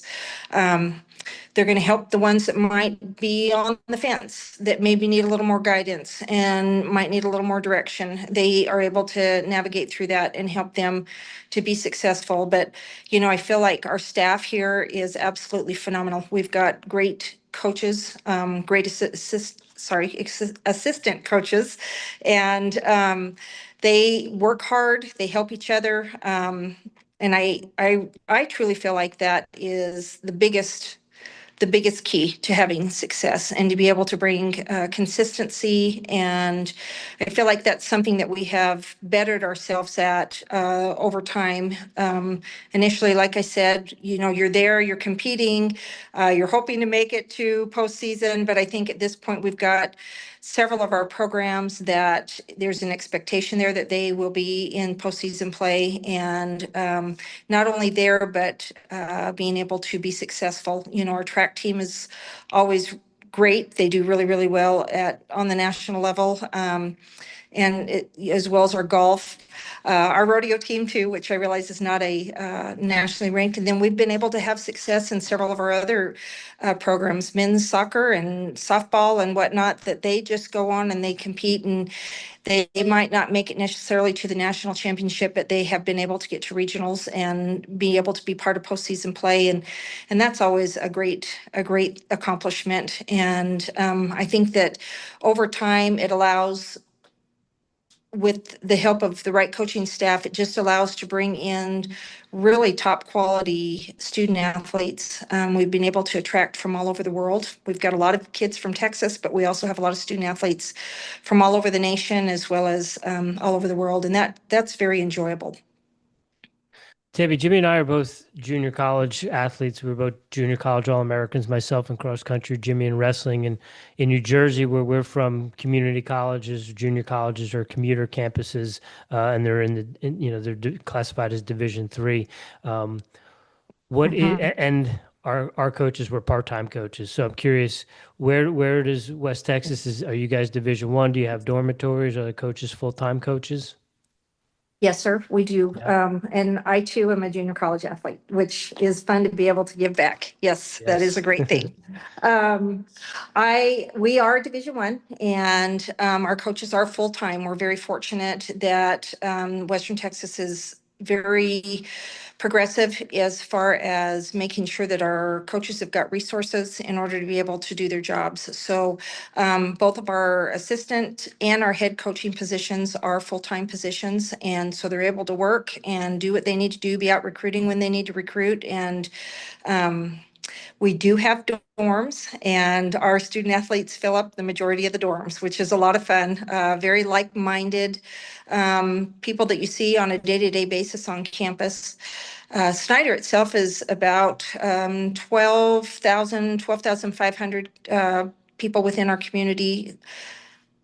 West Texas, we sit kind of equal distances from Lubbock and Abilene and Midland, and so you can get to a larger area if you need it. And but we've got all of the amenities that you would need to have to be successful here. Community is phenomenal. They're very, very, very supportive and very helpful towards our programs as well as our student athletes, and it's been a great place. So we are fortunate that we have a lot of great tools in order to be successful for the student athletes here. That's awesome. Tammy, correct me if I'm wrong, if I read this wrong, but is it correct that every player who stayed with the basketball program has, for 2 years, got a 2-year degree? Is that a correct fact? On the women's side, yes, I believe so. Our men's, yes, our men's is just shy. But yes, we've been really fortunate that we've been able to graduate 100% in that area. So what do you think the key to that success is? Rich and I know how important academics are. We didn't know, I won't speak for Rich, didn't know until a little bit later in life how important academics were, and it wasn't just sports. But what programs do you guys have in structure to make sure your kids get a 2-year degree and go on to the next level? That's a good question, because I think that's the battle that everybody works and fights against. I feel like, of course, first off, you've got to have a coach in place that values that and understands the importance and how developmentally tied into what their future goals are.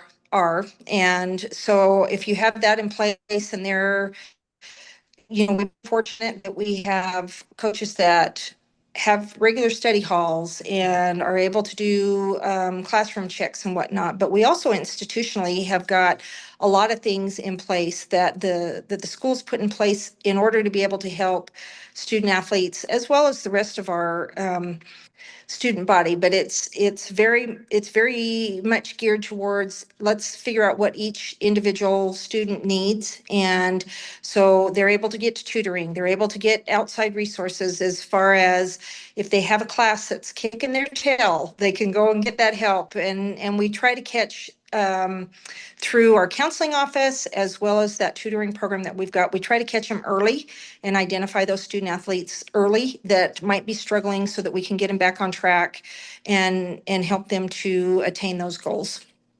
Well, I want to thank you for that. I am a true and through junior college athlete. I probably attended maybe every junior college within a couple mile radius of where we lived. So I appreciate that. I know how important it is to have academics first. So I appreciate you making sure that that is something that the athletes have. Absolutely. I think it's such a value. And a lot of times we can't see that when we're in that part of our life. And it's not until later on that we go, yeah, that was really important. I'm glad I had somebody pushing me to get that done. And I think that's true to so many aspects of life. And I think that that's the value of junior college is, we help them navigate through those early years and trying to figure out what it is and what they want to be doing and how to get there. And I being a junior college athlete, and I'm sure you guys can testify to this too. It is such a important thing for so many of us that have the opportunity to be in the junior college world, see how that has impacted our lives individually and be able to give back. I know that junior college was the perfect fit for me. That's exactly where I needed to be. And it really helped prepare me for so many bigger things down the road, which I didn't even know were coming. And so I feel very honored that I'm able to help give back to other student athletes that are coming through. And I know I hear our coaches talk about that all the time. We have several other coaches that have been junior college athletes. And so they just understand. They understand where it's what takes place, what it feels like, what your goals look like at a 2-year as opposed to a 4-year, and how to navigate through that. Tevita, one of the things we're seeing a little bit more and more, not necessarily at the junior college level, but we're seeing athletic directors that are coming from different positions where they're not coming through the ranks as coaches, but you have come up as a coach. How is that? How has your background as a coach shaped how you lead and support your coaching staff today? I love that question.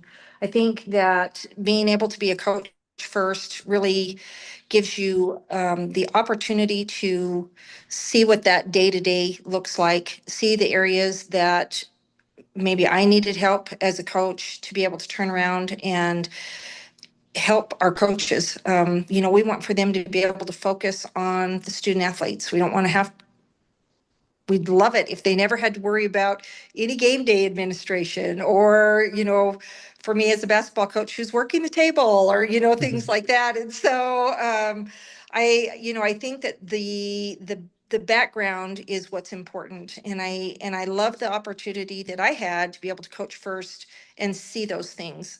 I think I heard somebody talk earlier about the fact that they didn't know what the other sports looked like. And I had to, there's a lot of learning. If you've coached a certain sport, there's a lot of learning that takes place as you're trying to become familiar with other teams. And that gives you the opportunity to ask a lot of questions and see what it is that they need and maybe tie that into what your personal experience is. And so I'm really grateful for the opportunity that I had to be able to coach first, just because it's relatable to me, and I'm able to feel what they feel. I understand a game day, what that needs to look like and how stressful that can be.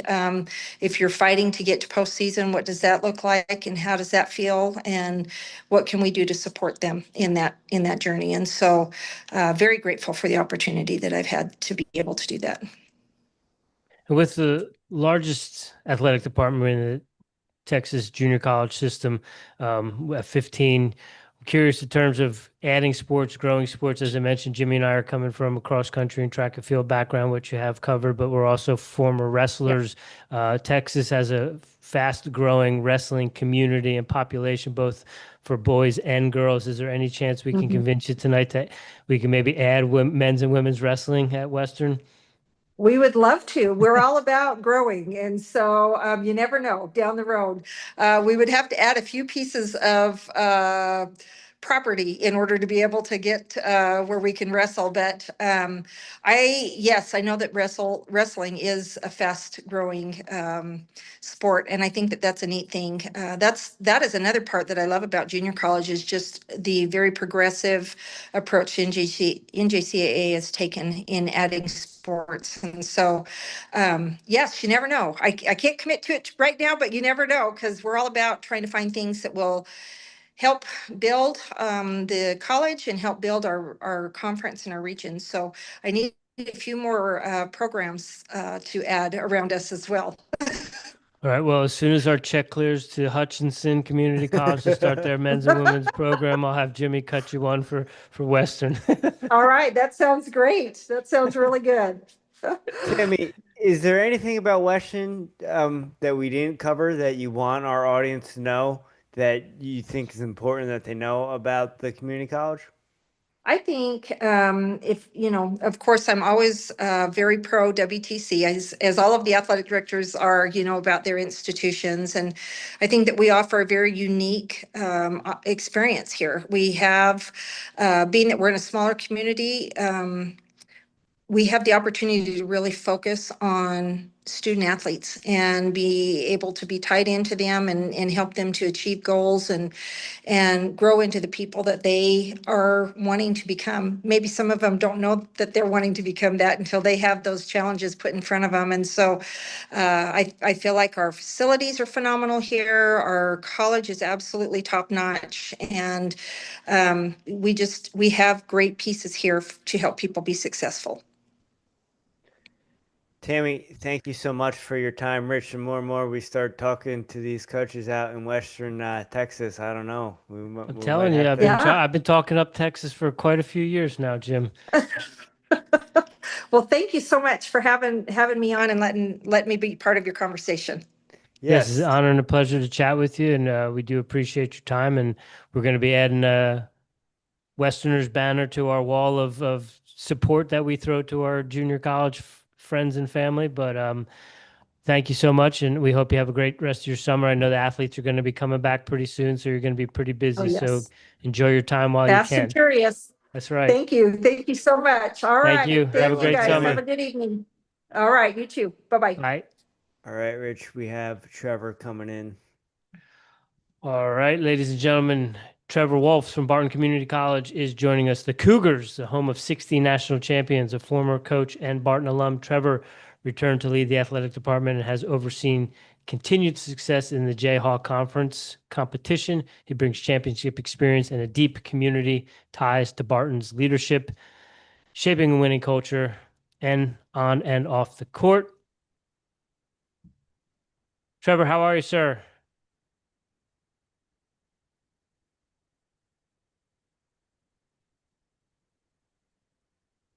We can see you, but we can't hear you, sir. How's that? Boom. We're live. Sorry about that. It got a little small on my phone and I couldn't get it unmuted. Sorry about that. How you guys doing? We're doing great. How are you? I'm doing well. Thank you. Doing very well. Yeah, we appreciate you joining us, taking time out of your busy schedule to join us. We're excited to hear all about Barton. We've talked to many coaches and some athletic directors within the Jayhawk Conference. So where we come from, junior college isn't quite what it's like in the state of Kansas. But Jimmy and I are both junior college All-Americans, myself in cross country, Jimmy in wrestling. And so we just try to do everything we can to support and help get the word out about the junior college experience and the benefits it has for young men and women student athletes.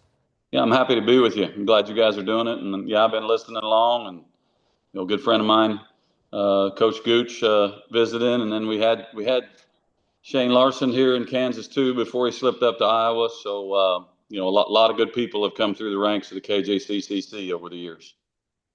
And you're an alumni, correct? I am. Yep. I played basketball at Barton from 91 to 93. Okay. And it looks like you've had 60 national champions within the athletic department.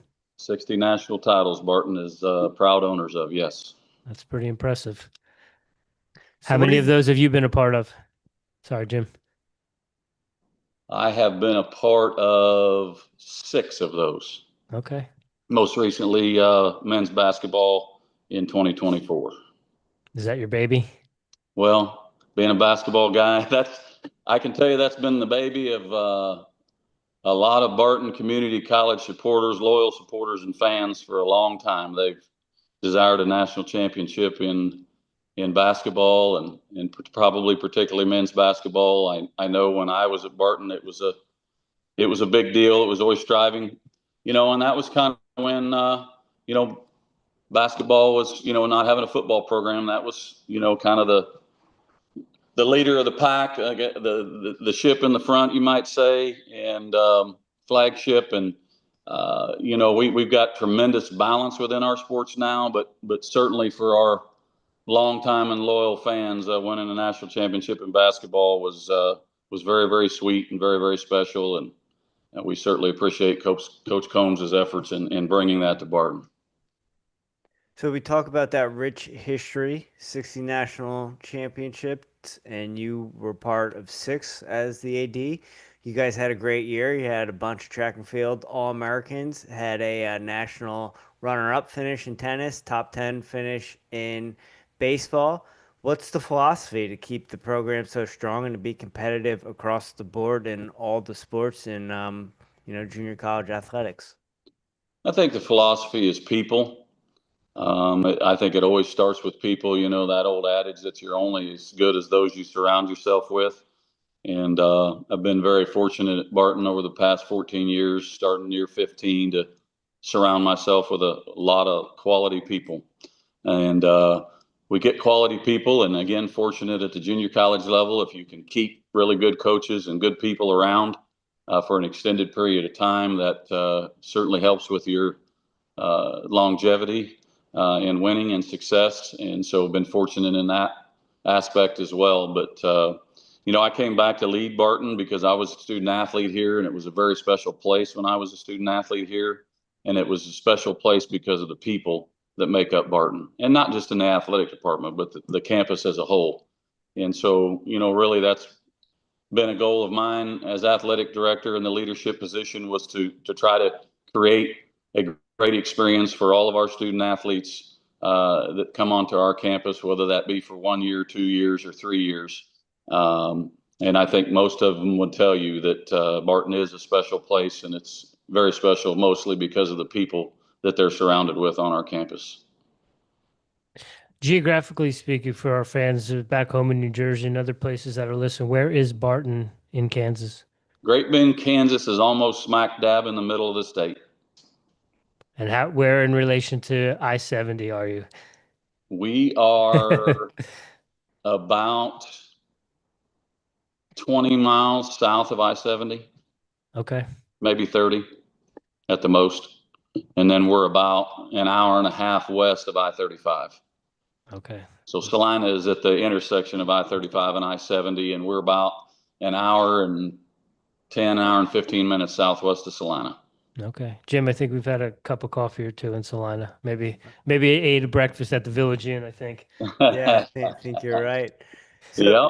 Trevor, you mentioned the people being key to the success of the programs, and we know junior college tends to be a little transient as far as either coaches or athlete going there to build their name and going to the next level. But we do know Kansas Junior College, you guys have the Division I programs, so you're able to have full-time coaches.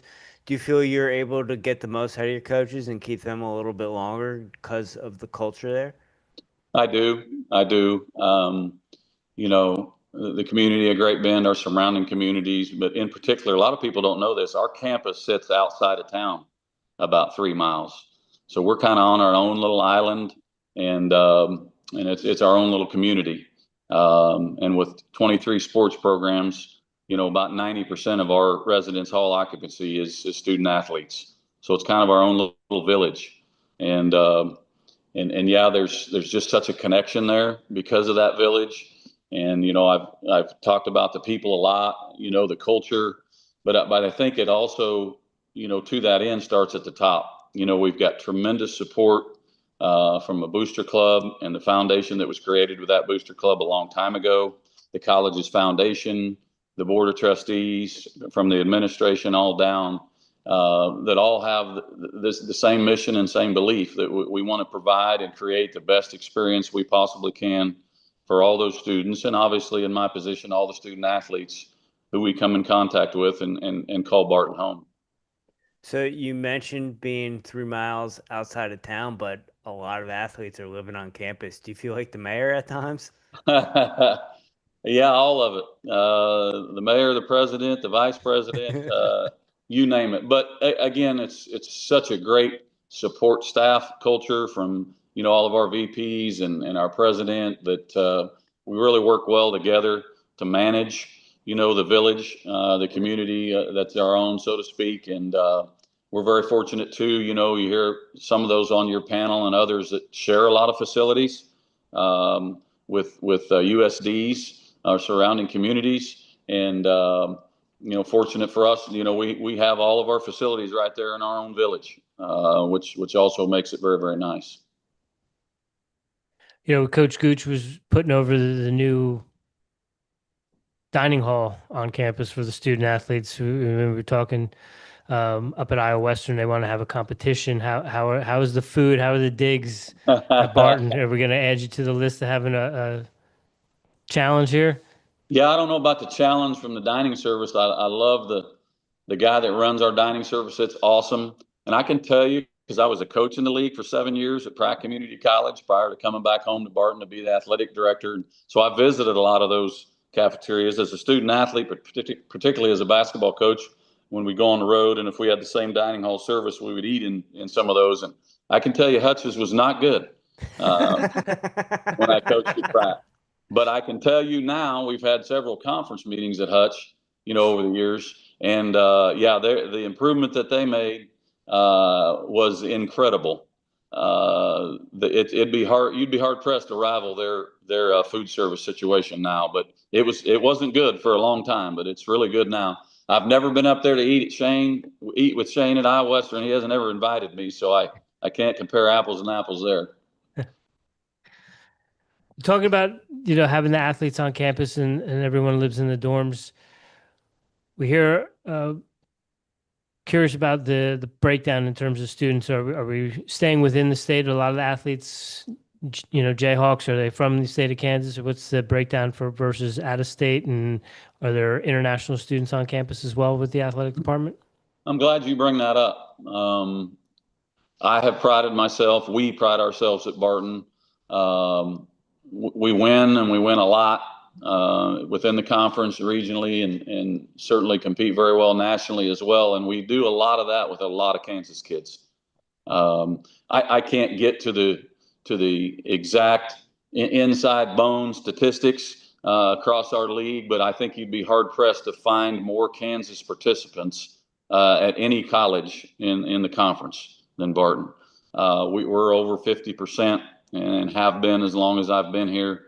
And while saying that, we also have a very diverse student athlete population, 400 plus student athletes, and we'll have roughly 100 international student athletes. But we have a wonderful presence of participation from Kansas student athletes, and not only participation, but those that are right in the mix of starting lineups. All conference players, and so I'm very, very, very prideful of that because it is a community college. In fact, the Jayhawk Conference for years has talked about putting limits on the number of out-of-staters in all sports, and so some colleges weren't really flush with that and believed they might struggle to get that many participants from Kansas, and we've always done it. So, I was never concerned if those bylaws were passed and came into play, which actually this fall they were passed going into effect for 26-27. And so we're in good shape, and we love having a lot of Kansas presence on our rosters.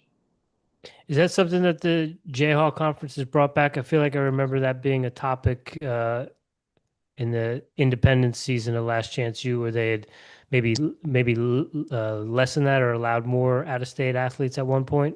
They did. There was always restrictions on football and men's and women's basketball. for a lot of years, and those numbers kept climbing. You know, in basketball, when I played, it was 5, and then it went to 6, and then it was unlimited for quite a few years. And there was some folks that thought there was a need to, you know, to put some slight restrictions back. It's not going to get to anywhere that level to where, you know, 75% of your rosters are Kansans, because they have so many opportunities and selections from colleges in Kansas, from, you know, the 21 community colleges. I think there's 12 or 14 NAIA colleges, you know, in the state of Kansas, 3 Divisions 2s, and then of course the 3 Division 1s in Wichita State, K-State, and KU. So a lot of opportunities and a lot of windows there. But at the same time, you know, the presidents across the league felt it was important to maintain that Kansas presence, and so a bylaw did pass this past fall. Does having that homegrown situation and the pride in that, does that encourage, I mean, not encourage, but does that attract Kansas athletes? It Knowing does. that? I think I really think it does. It has its advantages for sure.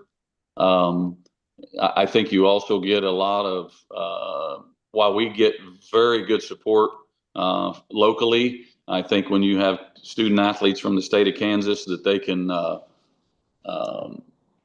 you know, that they know about and are aware of and have seen come through high school and are now donning a Barton uniform, I think that generates enthusiasm from your fans as well, you know, more so sometimes. So we talk about that Jayhawk conference, and if an athlete comes from that Jayhawk conference, they're going to be able to go to a 4-year school and compete. What edge do you hope that kids get from going to Barton when they go to that 4-year school, that, you know, hey, they're going to do well? You did 2 years here, you're going to be better off here because of X that you got at Barton. well, I think they're going to get great coaching, and any athletic department that has success, it starts with great coaches. We all know that. Now, the student athletes play the games and win the games, but you've got to have a good leader. You got to have a good captain, and I think you'd be hard pressed to find a coaching staff across the board that's better than mine, and that's not being braggadocious saying that. I firmly believe that we have one of the best coaching staffs across the board in the country. And again, I started this whole conversation with, it's about the people, and it starts there at the top with coaches. And so they're going to get coached by really good coaches who not only care about their development as a student athlete, but care about their development as a person.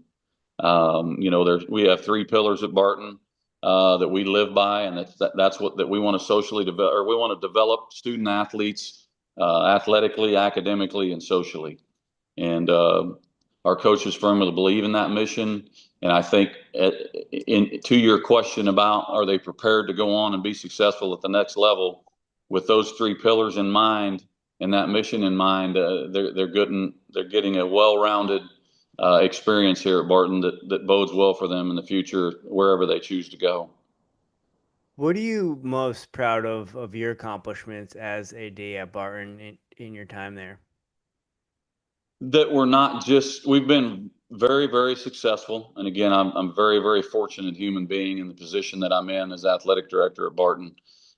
We finished in the top 3 of the Natica Cup standings for 6 straight years, which that's combined success, as you two are aware.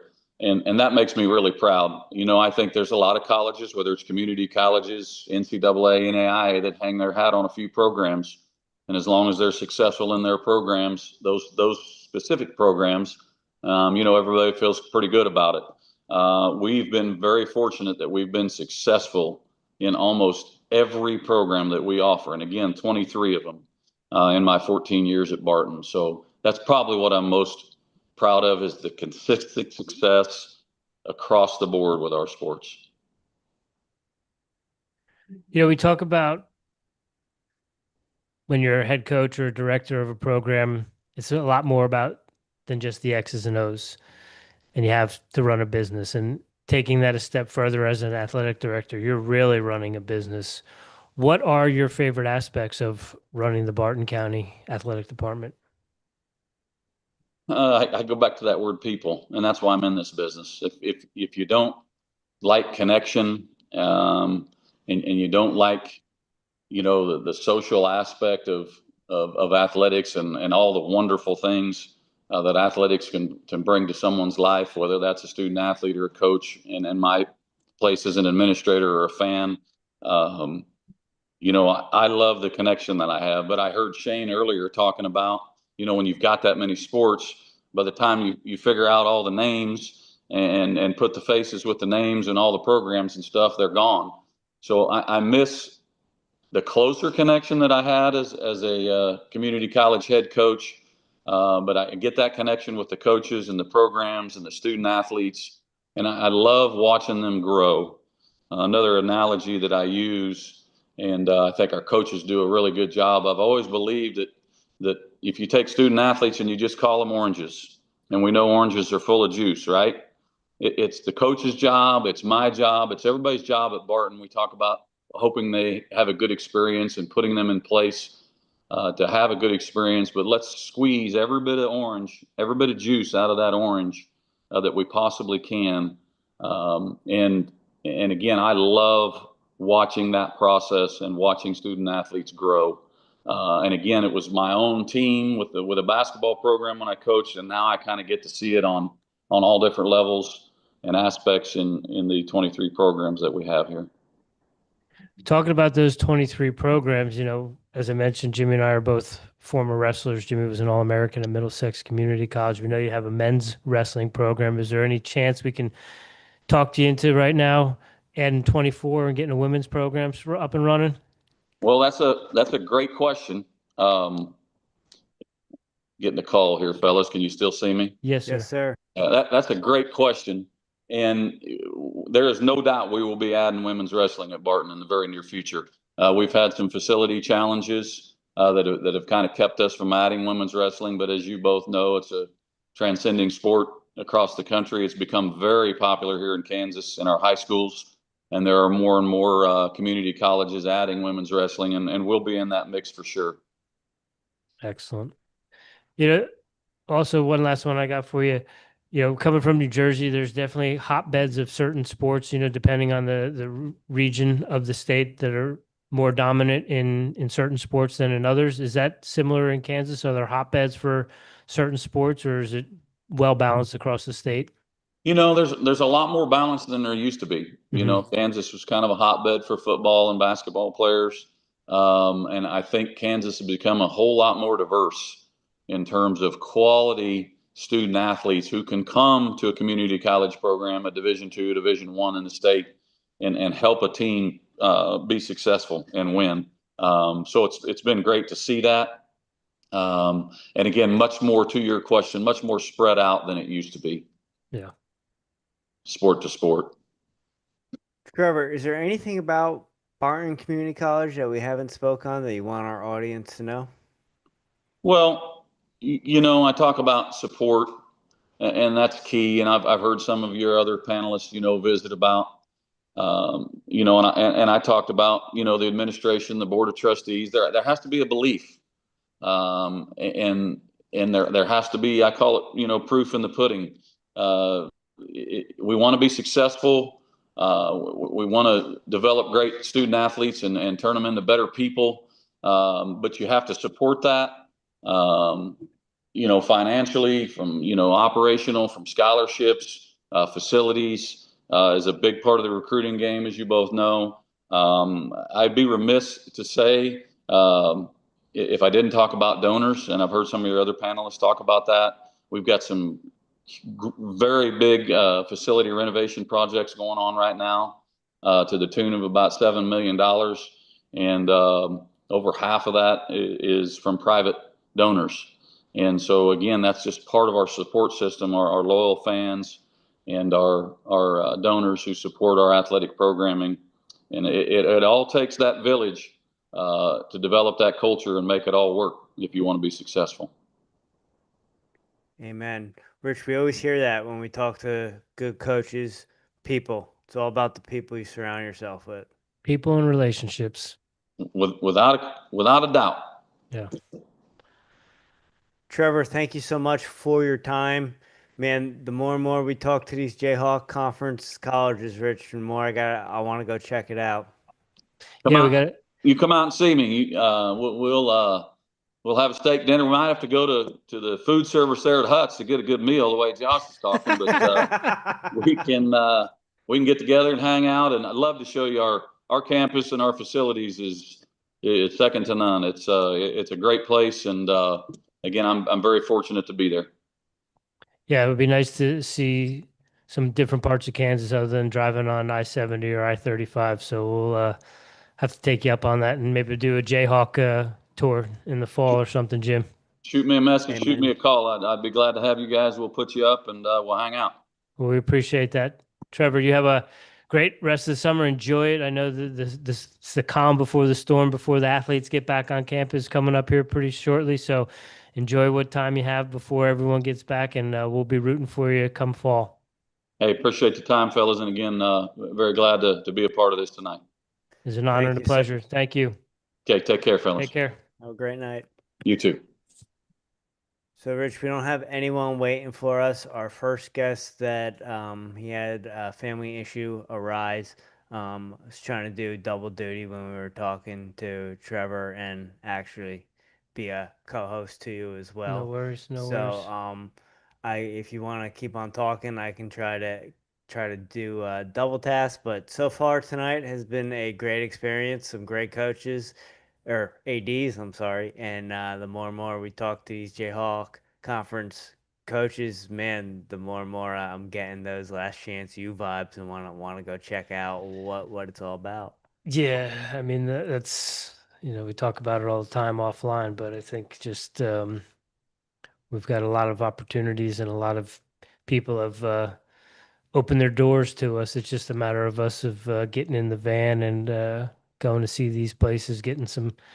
We got a lot of steak dinners that have been offered to us and a lot of cups of coffee. So I think it's only a matter of time before we go and collect on some of those and meet some of these great people and tour these campuses and give the fans a little bit more content of what the campuses are like, what the facilities are like, what the athletes themselves are like.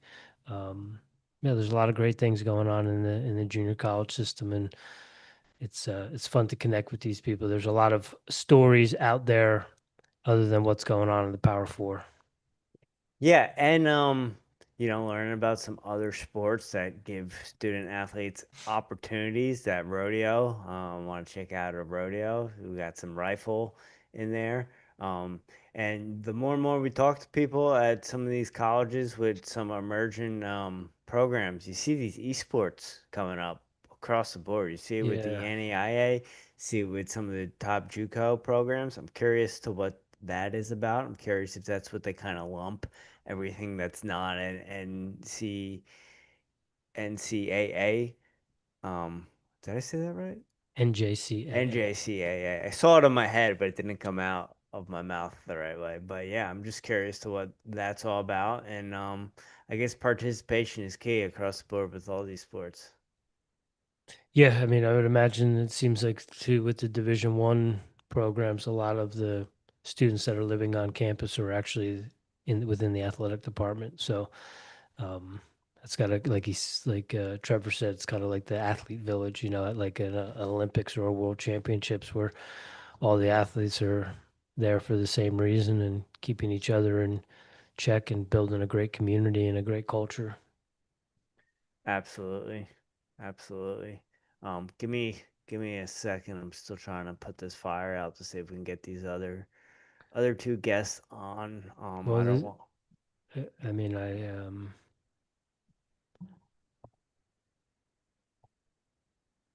were we waiting for, or did they not say they were coming? I think 'Cause I would hate to have Kenny come on at 9 and we're not. Yeah, here. that's what I'm trying to figure out right now. I didn't get a email back from him, but I thought we got a confirmation. We didn't hear anything from Shelby, but I'm also seeing if Deron wants to hop on. Like I said, he had a family emergency. He was very apologetic. Sorry. So I just want to, if he. Well, Kenny had checked off that he was going to be here. Yeah, but just waiting to see if we get a. Shelby was not on the email list. They always don't do that though. I don't know if you pay attention to that. I know our audience doesn't want to hear this, but that is some stuff that sometimes I don't hear back as far as emails, but we still get them on. I was kind of hoping to talk to Shelby about George Young. I mentioned before about what I sent to Scotty Sentes on Twitter, and Coach Ocon liked it.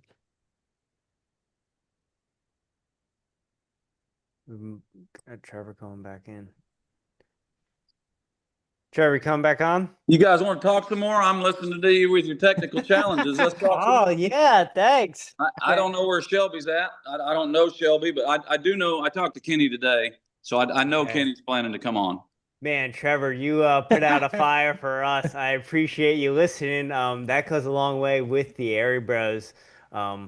Well, listen, you were talking about Olympics and Olympians. You know, there's a million things we could talk about Barton. We got 60 national championships, but most people don't know 58 of them are from track and cross country. And when my first year at Barton was in 11-12, in the Olympics of 2012, Wichita State, K-State, and KU combined had 5 former student athletes in the Olympics. Barton had 9. Wow. So just when you were talking about Olympics there, and of course I had some notes down here in a 20-minute session. We're not getting to all that stuff, but the 58 titles at Barton, track and field and cross country, and a multitude of Olympians. It's pretty cool history. Like if you guys were to come out and check it out, one of our renovation projects that I was speaking to that's going on this summer is we're totally remodeling and redoing our Hall of Fame. It's going to be an interactive deal, and some of the history that you're going to see from our college, in particular in the sport of track and field, is amazing. It's amazing. You'll remember a lot of the names that you hear and see when you're here. Has there been a lot of different coaches through that cycle of all There those? has, yeah. And our Dave Shinnick's our head coach. Our women were runner-up in indoor and outdoor this year, and had an injury in the 100-meter that took one of our top female athletes down. And if she wouldn't have got hurt, I think we would have won it in the women's again. So it would have been 59 titles. But Dave's been around here a long time and does an outstanding job. Had several throws. He's a throws guy, so our head coach is a throws guy, and he's had several throwers. In fact, we broke the national mark in 2 different events this year in the throws, and so it just seems like every year someone special is on our campus. And when I talk about special, I should say Olympic special on our campus, which is really cool to watch. Yeah, that's a big thing, because like one of the reasons why we do this is because everyone mainstream, sports outlets are always talking about the Power 4 schools. And there's so many great coaches, great athletic departments, great stories out there of athletes that are doing amazing things. And, the stopwatch, the tape measure, those things don't lie. And if you're good, you're good. And you see it all the time where there's so many athletes that make the U.S. Olympic team and other Olympic teams, for that matter, that come through the junior college system. But it's much less like you said, to debate in the sport of track and field. Yes. We can debate a basketball player and how good they were and what kind of impact they made and all those things. Yeah, the stopwatch and the tape measure, that's a great line. They don't lie. Yeah. And Barton Community College and its 50 plus years of existence has seen a whole lot of very, very special track and field athletes come in and out of the community of Great Bend and to our little village, and made us very proud in their time after Barton, for sure. And I can remember when I was coming up, I graduated high school in '94, competed at Ocean County College in the NJCAA championships in '95 at Alfred State. And especially on the track side, you always heard of Barton and Blinn, and those were always the teams that were battling each other. But you don't hear as much about Blinn anymore as you do still hear about Barton. Barton, South Plains, New Mexico, and Iowa Western were at the national. We were fortunate too that Hutchinson and Butler Community College have hosted the NJCAA National Outdoor Championships, which has been very nice, very close to go watch. And it was at Hutchinson this year, and you heard those schools announced a lot in nearly every event. And I'd be remiss to not give a shout out to Cloud County Community College as well, who's been very strong, and they're another Jayhawk Conference member, very strong in track and field and cross country. Matter of fact, their coach that was there for 40 plus years he just retired. Oh, yeah, they've had an unbelievable track and field program over the years. Well, what is it? Like I said, where we're from in New Jersey, the junior colleges or commuter colleges, they're all Division III. But across the board, the Jayhawk Conference is top notch. What is it that makes the Jayhawk Conference and the junior college system within the state of Kansas so strong? Coaches. Yeah. And I've said that for years, being a coach in the league for 7 years. And, I grew up watching this league. Grew up watching the league. The men's basketball national tournament's been in Hutchinson my whole life. Went there every year as a kid, nearly every day. Played at Barton. Barton got third in the nation when I was a senior in high school. So I got to see a lot of special athletes come through there. But I think, to your question, without a doubt, it's been the number of quality coaches. If you looked at coaching trees, and again, I'm a basketball guy. I was a basketball player, basketball coach. If you look at some of the coaching trees out there at the Power 4 level, and coaches that are having very, very good success at those levels, a lot of them started at the community college level. Chris Beard was a community college coach at Fort Scott. If we could name, there's hundreds of them out there, but just a couple that come to mind. Brad Underwood is from McPherson, Kansas, head coach at Illinois. He was coaching at Dodge City, when I played at Barton in the early 90s. And that tree, again, kind of goes on and on and on. And that's specific to basketball, but you'd find that in a lot of sports in our conference. There's just been a lot of really great coaches. And one of your panelists said earlier, I think it might have been the gal that was on before me, it was talking about, coaches and recruiting and the importance of that in making things go and making their, that Texas region strong. The Jayhawk Conference, I would put up against any conference and region. Jayhawk Conference basically makes up Region 6. All of it. And our region is so strong in so many sports. Do you know off the top of your head how many national championships came out of the Jayhawk Conference this year? Wow, that's a great question. Iowa Western just keeps winning them all. So they had a few. Yeah, they did. Shane's done a tremendous job there. He's a good friend, and wow, they are killing it there as well as. I believe and know that Barton is doing well, and what they're doing there in multiple sports is incredible. But I couldn't put a pin on that without doing some research. And I got a couple of really good assistant ADs that are really sharp with that stuff. Can I phone a friend? Is this one of those shows? Well, we know you guys got a football. We know Hutch got the football this year. Yep. And our volleyball team got 4th in the nation, and ran into Miami-Dade in the semis. I focus more on what we're doing and probably not as much on what everybody else is doing, maybe from a statistics standpoint and having the knowledge of that stuff. But I got plenty to keep track of at Barton for sure. Do you go to wrestling matches? I do, and I don't know squat about. I call it wrestling sometimes. That's what we call it. I got a great head coach, and on our wrestling program, he's in his 2nd year. Our numbers had kind of fallen off. We started wrestling during my time here at Barton, and our men's program did great right out of the gate. Tremendous. We had a national champion in all the years run together. Let's see, what is it now? 2025. We probably started wrestling in probably 2015-ish. and had a national champion in like our second or third year. And it was a great Bend kid. It was really cool to watch and see, but I don't know much about wrestling at all. They're out there doing the traveling signal and holding up two fingers and stuff like that. And I just try to keep up as best I can.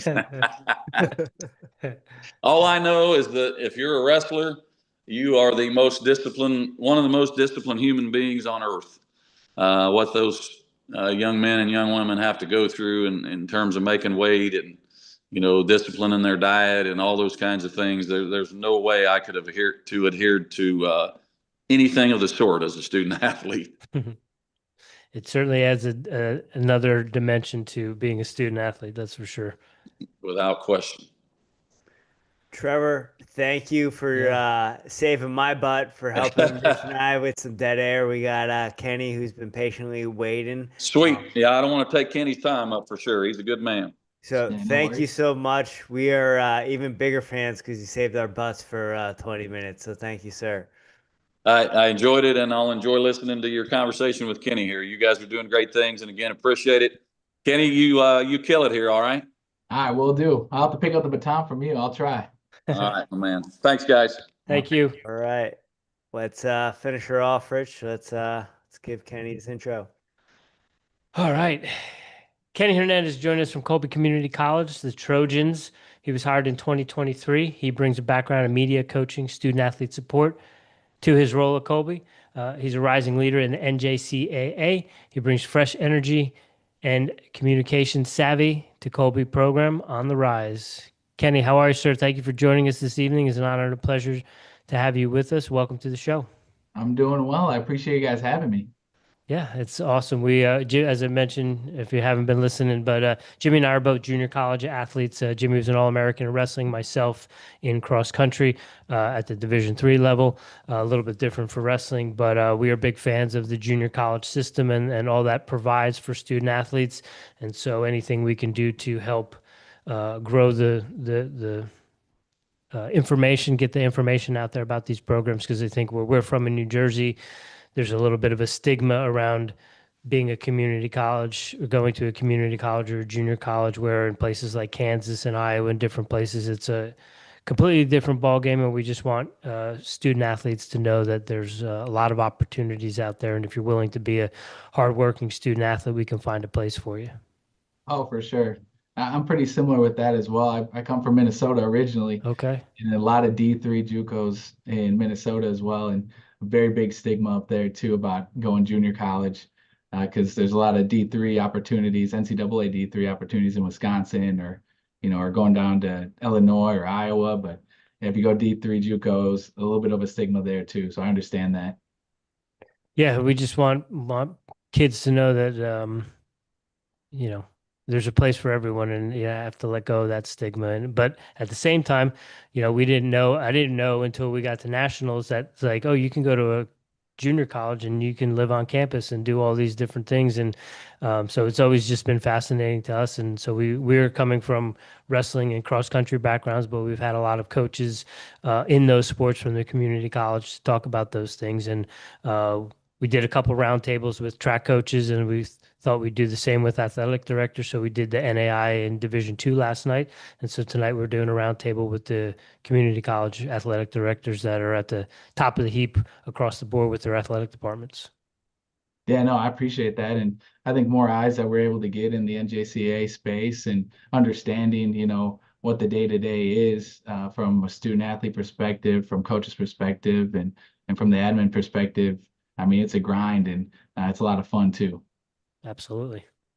So, Kenny, thank you for joining us a little early. Sorry for my panicked email I sent you. We were trying to juggle some guests, but we are honored to have you on representing Colby Community College. Like Rich said, we are from New Jersey, but being from New Jersey, as a junior college athlete, I was looking at schools. So Colby was always on the radar. I actually beat an athlete from Colby to All-American at the Junior College National Championships. We also know, I believe Daniel Cormier was alumni of Colby. We know you guys have a rich cross-country track program. So what's it like for you to take the helm of such a prestigious junior college program? Oh, it's been wonderful for me, especially from the wrestling side. And I know you have kind of a little bit background in the wrestling side, and here in Colby, we're we're very similar to Iowa in the sense in this northwest corner, very strong wrestling community. Something that was new to me. So this is going on to my year 3 here at Colby. Whenever I'm out, people always ask me about the wrestling program, how we're doing, and kind of always eyes on the wrestling program. So that was definitely new for me to kind of figure out.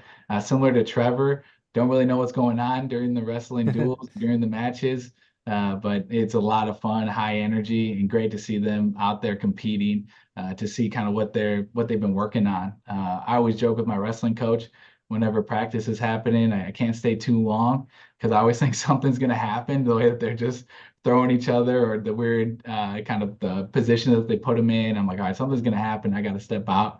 Don't really know what's happening, but I know they're working on drilling and techniques and things like that. So it's definitely been a learning curve in that sense, but at the same time, I'm jumping into an engine that's already been running and just keeping it afloat. And it's been wonderful to see the progress that we're able to have.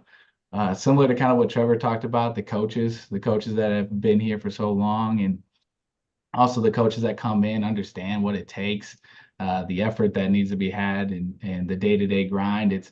I always joke when I talk to a coach like, "Hey, sorry for calling you so late," and we understand it's a 24/7 hour job. There's no time off. There's something may come up that we got to jump on a call for at 7, 8 o'clock, sometimes midnight, but we're there for the call too. So it's definitely a grind, but man, it's been a lot of fun.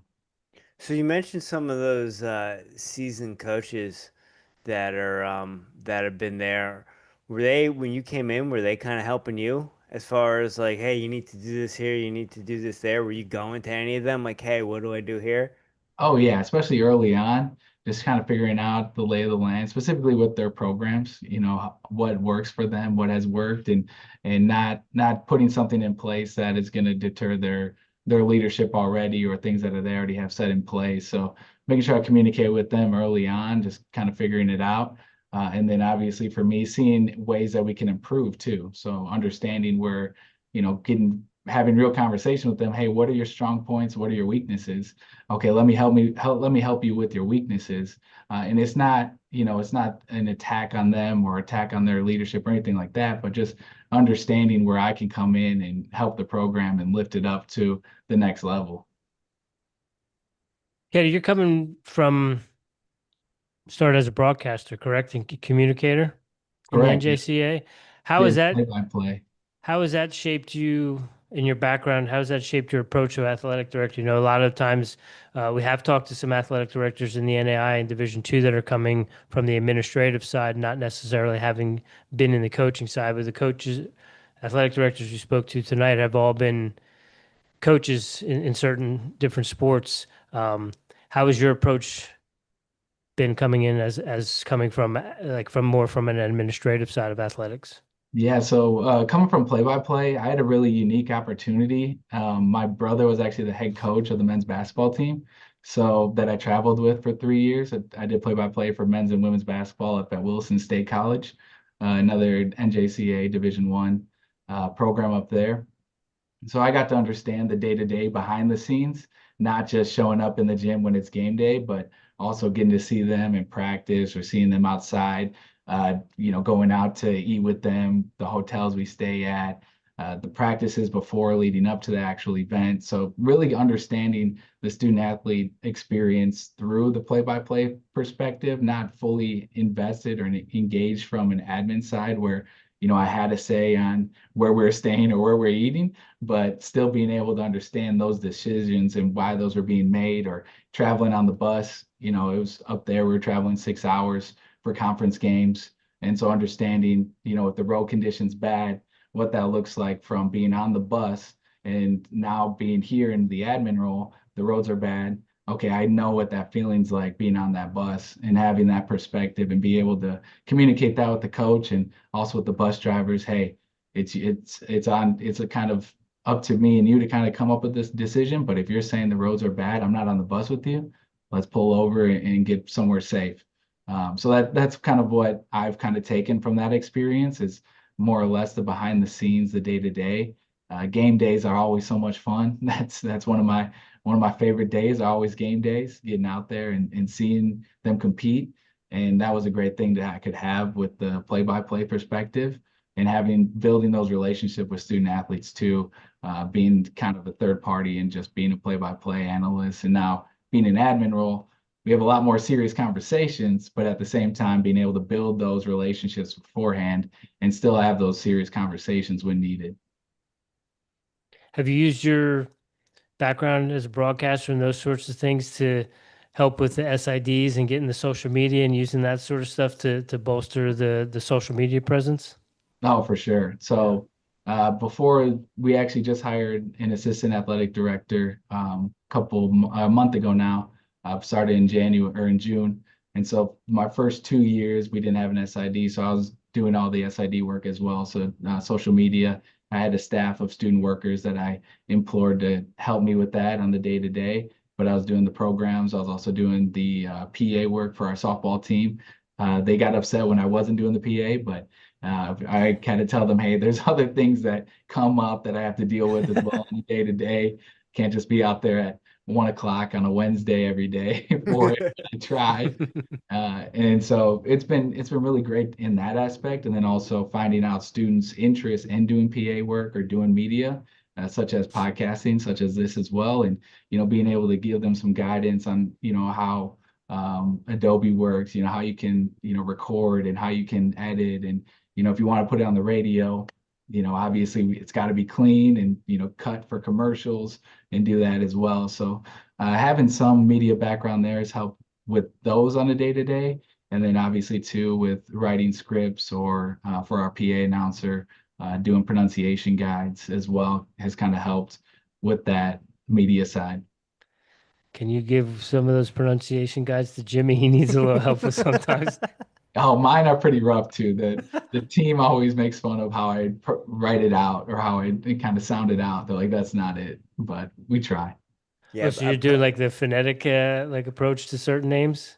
Yeah, I try. And Okay. we have a lot of international students, so they always come back to coach and they're like, this isn't how you say it at all. I'm like, I tried. Katie, we might have to have a talk offline. That said, you're pulling on the heartstrings a little bit. We started this podcast in a college radio station, so That's you awesome. talking about getting some of the games in podcast form, helping the athletes with that. We could talk to you all night about that, but we got you here to talk Kobe athletics. What was your goal coming in as AD, and how's that going so far? Yeah, my goal coming in. So one thing that I always talk about with our student athletes and our coaches as well is being active, being engaged, and being present. So I always tell my student athletes that as well every start of the year. And I talk to with our coaches as well. We're a small community. We're sitting around 5,000 people here in Colby. And we got to be active and involved and engaged in the community. We have to be active and involved on campus as well. A large population of our on-campus students are our student athletes. So if there's an event on campus and our student athletes don't show up, there's not a lot of people there. So I want to make sure that we're active, involved, and getting out to certain events and being an active participant in our community too. And that's something that Colby historically has done a great job of. When I took this role over, I had a few calls early on when I first got here, and I had to kind of explain to people that we don't actually own a moving business, but they always call for volunteers to help move or to move furniture or to assist with, moving things out of their garden or helping them with their garden, things like that. And that's just the mindset that comes with Colby Athletics is, hey, they'll help out. So they always say, like, how much is it? And I'm like, well, we're volunteering, but if you want to make a donation, you can, but that's completely different. We're volunteering and we want to help support the community that supports us. And that's something that's been very important for me. And I see that day to day with our athletes. Also with that as well, I wanted more of our programs to interact with each other and get involved more with each other's programs, understanding.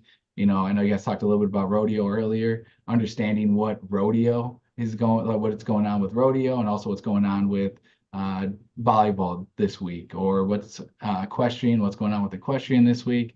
and then also what's going on with softball this week. So what we do is we have a student athlete advisory committee. 2 members from each program come together at least once a month, and they sit down and we just discuss some things that come up. My biggest thing with that is our student athletes are involved in every aspect of the college.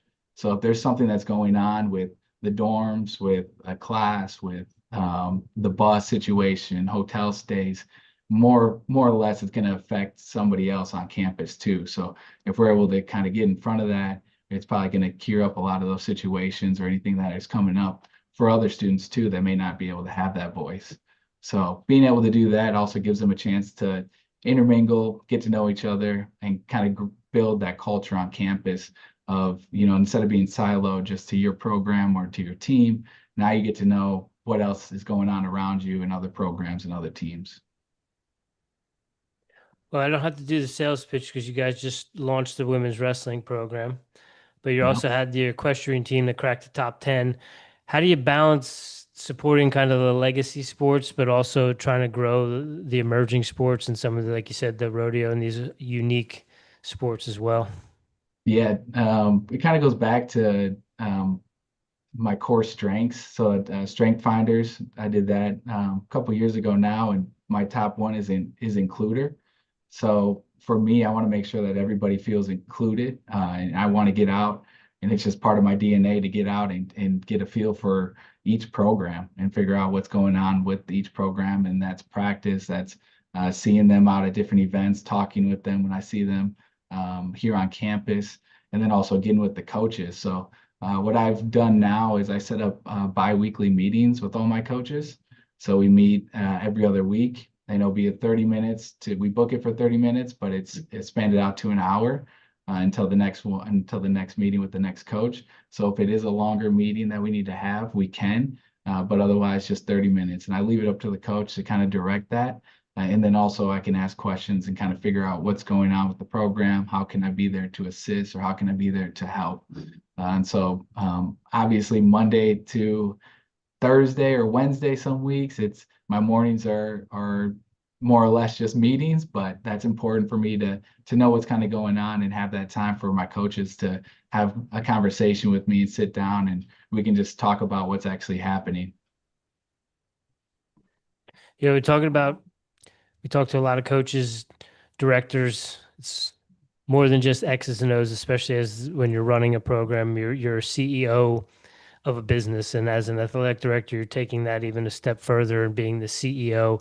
Do you have favorite aspects of your CEO role of running the Colby College athletics business? Yeah, one thing I was an SID at Seward County before this, and I really enjoyed the student athlete experience and being able to see them grow within the 2 years. They come in as freshmen, and then in 2 years' time, it happens fast. Turnaround happens quickly, and all of a sudden they're moving on to their 4-year, and you can just see their confidence and you can see them just progressing in their life stages. And that's just something that's been really fun for me to be a part of. But on the same side too, it's also that coach's side too, as well as being an AD now, seeing the coaches and seeing them kind of come in and not knowing exactly where the program's at, but having a vision and then trying to figure out how to implement that vision.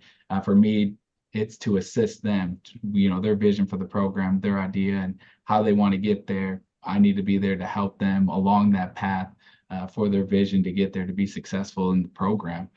So kind of aligning what I see and what I value.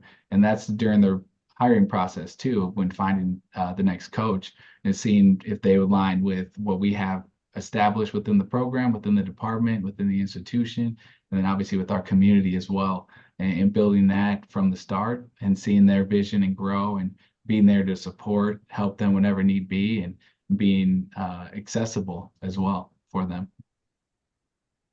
What are we looking at in terms of from the athletic department? How many student athletes are we carrying?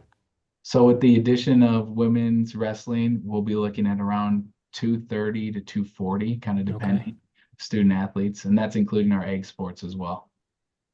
And do they all live on, most of the student athletes are they living on campus? Correct. Yeah. Majority of them will live here on campus, and we have a really good dorm structure here. We've been redoing our dorms every summer. They're doing them again here, just touch-ups. They redid the carpets in a few of the dorms last year as well. And do you know off the top of your head in terms of the breakdown of in-state, out-of-state, and international? I do not. I know our international students will have 80 Okay. international students this fall. In state, I'm not 100% sure. And then same with out of state right now. I couldn't give you those numbers. Okay.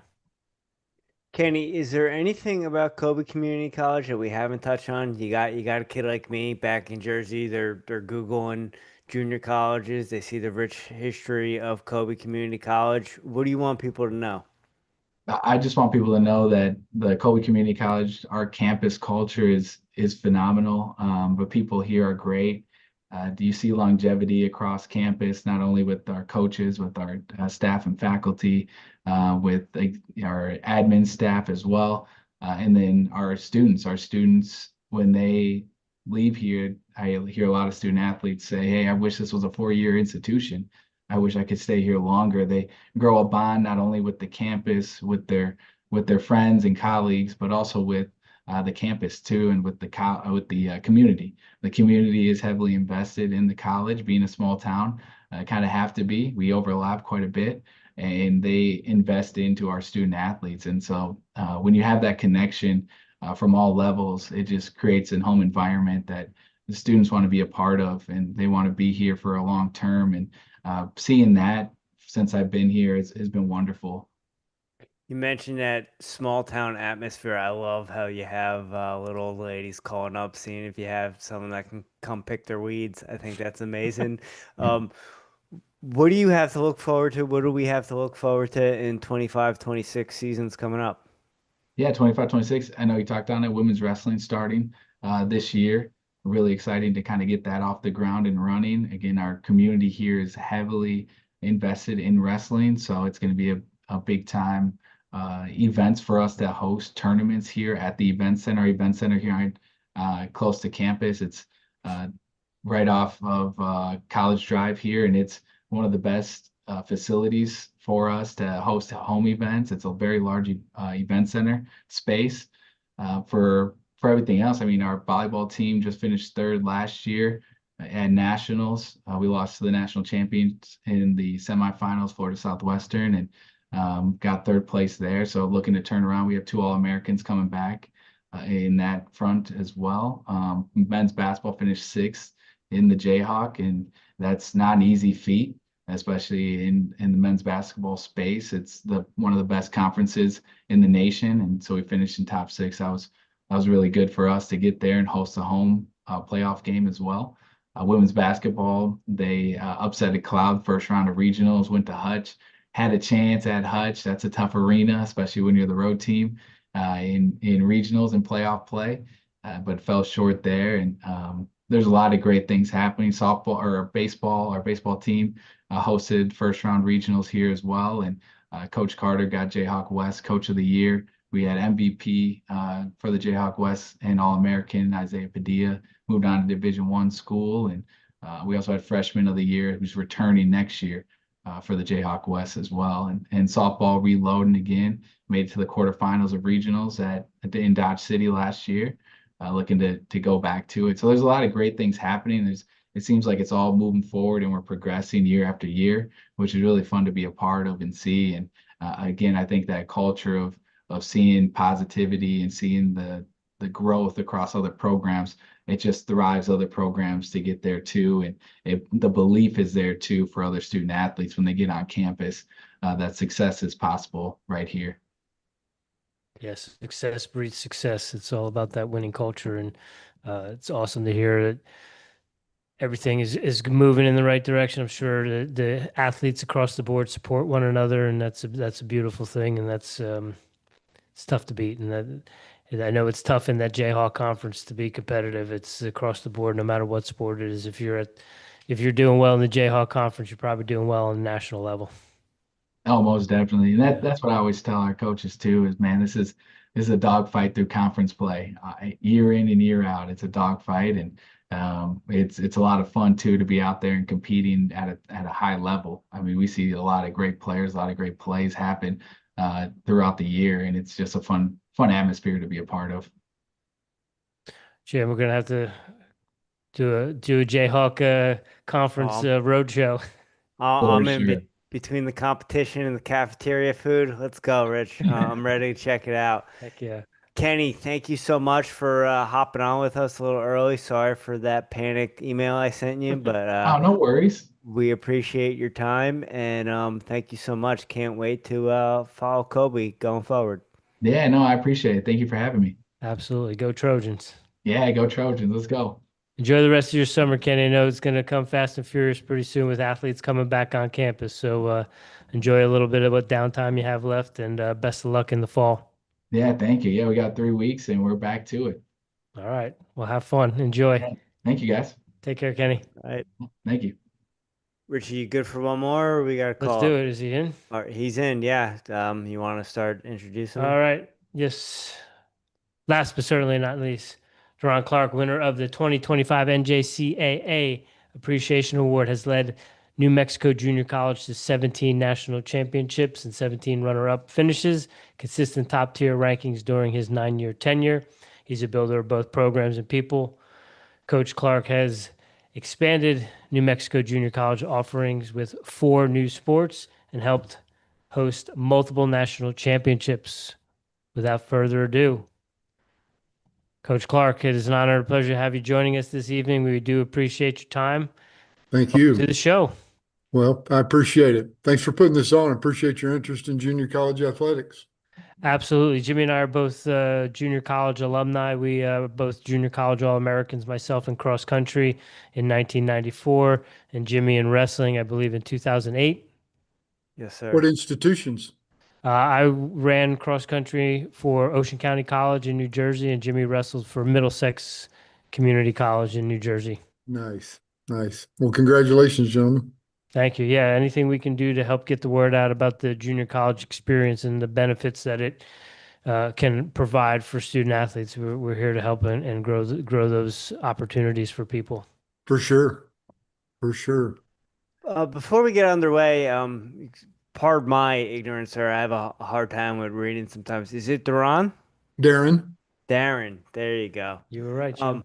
Yeah, so 5 straight years in coming in the top 10 of the Cup. What's that mean to you as an athletic director to, show that success across the board in all the sports at New Mexico Junior College? It's obviously you got to give a lot of credit to the athletes. Without them, you don't do anything. You guys know you've competed, and then you immediately follow that up with their leadership, because keeping those kids focused and on direction is always challenging, and especially with as many different directions they can be pulled in at this point in their life. So give a lot of credit to them. And then the institution, it's making a committed effort for them to have an experience that's successful. And I think we're gradually, in my opinion, starting to trend away from, let's add a sport so we can have more students. And I'm saying this nationally and not just New Mexico Junior College. I think that when institutions buy into a program now, they realize that the parents and the student athletes both expect something positive to come out of that situation. And if it's not, there are so many platforms that they can stand on and complain that, it's just not worth fighting that battle. So I applaud the presidents that have approached it that way. I know that I competed at a time when it wasn't that way. It was, hey, let's just add a sport. Let's count how many heads we'll have in beds and get that thing working. And that's just all that really mattered. It didn't matter how many championships you won or anything like that. So that would be the path that I think the success has gone, from the athlete to the coaches to the institution, for sure. So you mentioned that leadership being key, and you're the head of the athletic department, so you help the coaches with the leadership. What are you kind of coaching them on as far as leadership and being good coaches? You know, it really changes. So when I arrived at New Mexico Junior College, we had a 35-year veteran for the women's basketball team, and he had just, success every year. He didn't need many people holding his hand. He kind of had it figured out. But then you turn around and you hire an individual that may not have any college coaching experience, and you're giving them an opportunity to get their career started, and you want it to get started in the right path. And so you're probably a little more connected with that individual. And I think it's just young coaches are excited. They want to be successful. I was there. I've done that. And you're always pushing. You're always trying to figure out what your next opportunity to win is going to be. And you think that, or I thought everybody on the planet knows whether I won and lost that game. That's just the way you feel. And when you get a little more mature, get a few more innings. I'm a baseball guy, so I had a few more innings under my belt, and I started realizing, you know what? There's just a really, really small microcosm of individuals that, number one, know that I even compete, and number two, even care.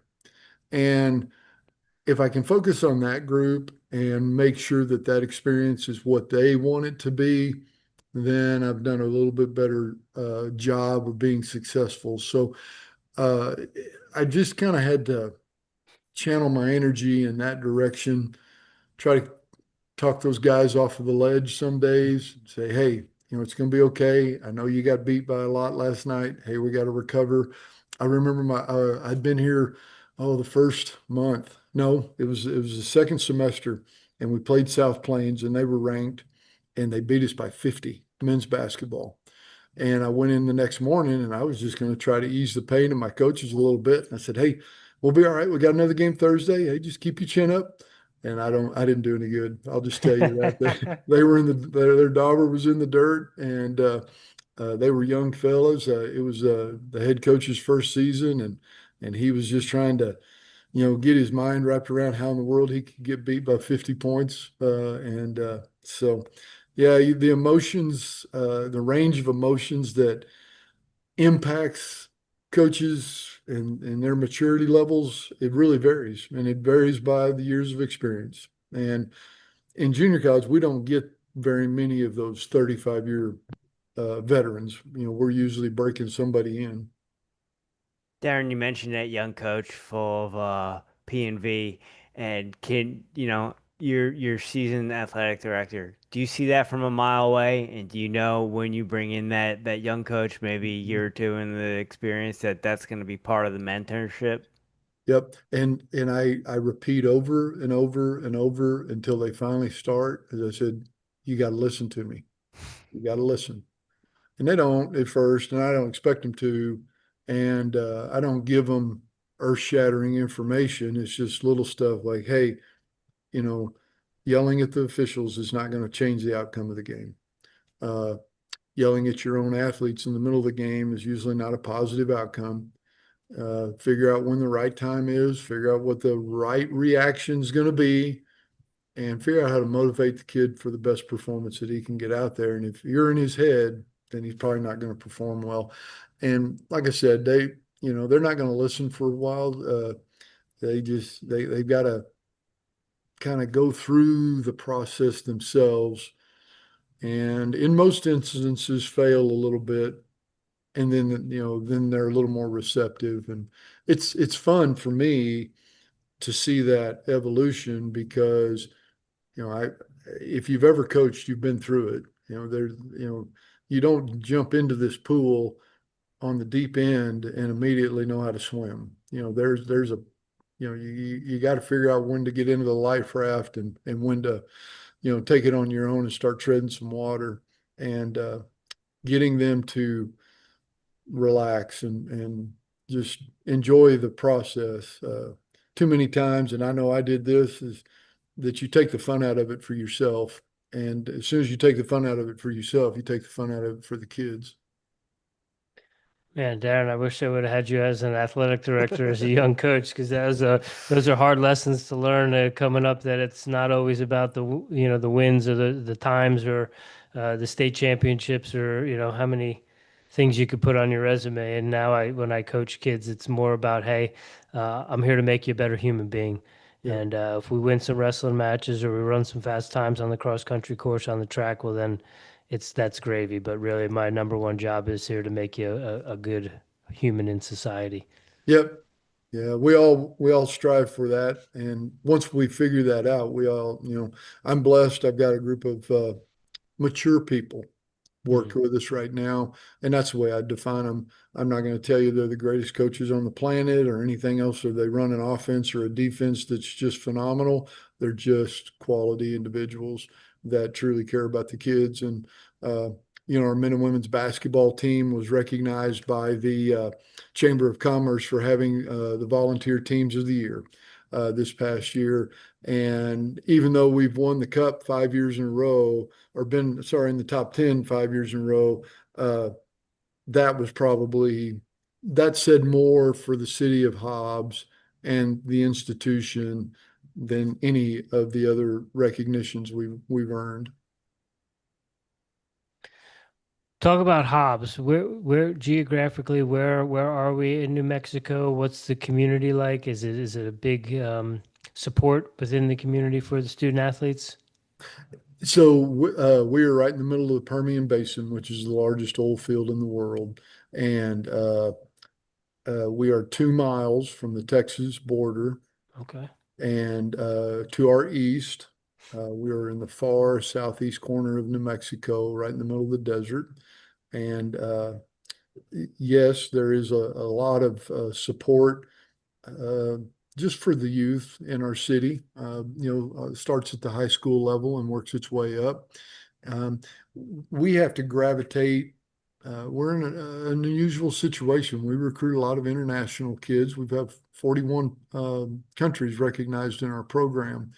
And a lot of that's just because sometimes when we go to recruit the U.S. kid, coming to the desert's not what they want to do at age 18. And so, we can pick up the phone and call just about anybody else in the country, and they're welcome to jump on board and compete with us. And so that's kind of where the institution has gone. We've had a lot of success with that. I had not been a part of that before I became an athletic director here. I hadn't experienced those kind of dynamics. And it was really such a life-changing experience because, I tell people we go from Spanish to Swahili in 10 seconds here on our campus. And so I could be walking down the hall and have to engage someone from Colombia. And then in just a minute, I got Angola, coming into my office wanting to talk. And so when you have to respect those cultures and they're so diversely unique, and we talked about student success and what they expect. They don't expect anything extraterrestrial necessarily, but they do expect to be respected.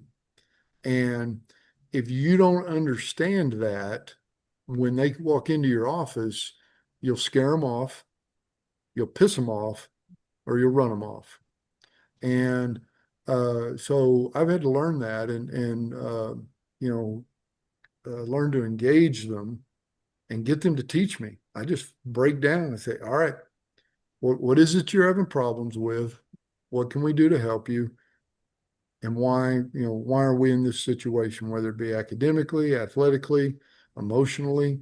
It's tough. We had a young lady won the Women's Basketball Coaches Association Player of the Year, and she was from Angola. And during her time, her mother had a severe stroke, and she had to get home. And helping her get through that experience, which was life-changing for her at that time, it took so many people on our campus investment in that process. And I'd mentioned a minute ago about how the institution wants to see that student success. And without that, you've just got a grape withering on the vine, and they're going to go home. They're never going to come back. They're never going to finish that collegiate career. Just so many negatives come out of it, rather than positives. And so now she's at the University of New Mexico. She's on a nice NIL. She's financially in a positive situation, and probably for the first time in her life, because we're talking about a kid that lives potentially with a dirt floor and a dirt hut. And now she's, got a very solid situation going on for herself. So those are rewarding, and that I've had to learn and appreciate. I'd imagine too that the diversity of that has got to be such an invaluable experience for those individuals of taking in and learning in each other's cultures and bridging those sorts of gaps and making the world smaller. Yeah. Yeah. The US kids that get to learn from them, uh, God, the benefits that they receive.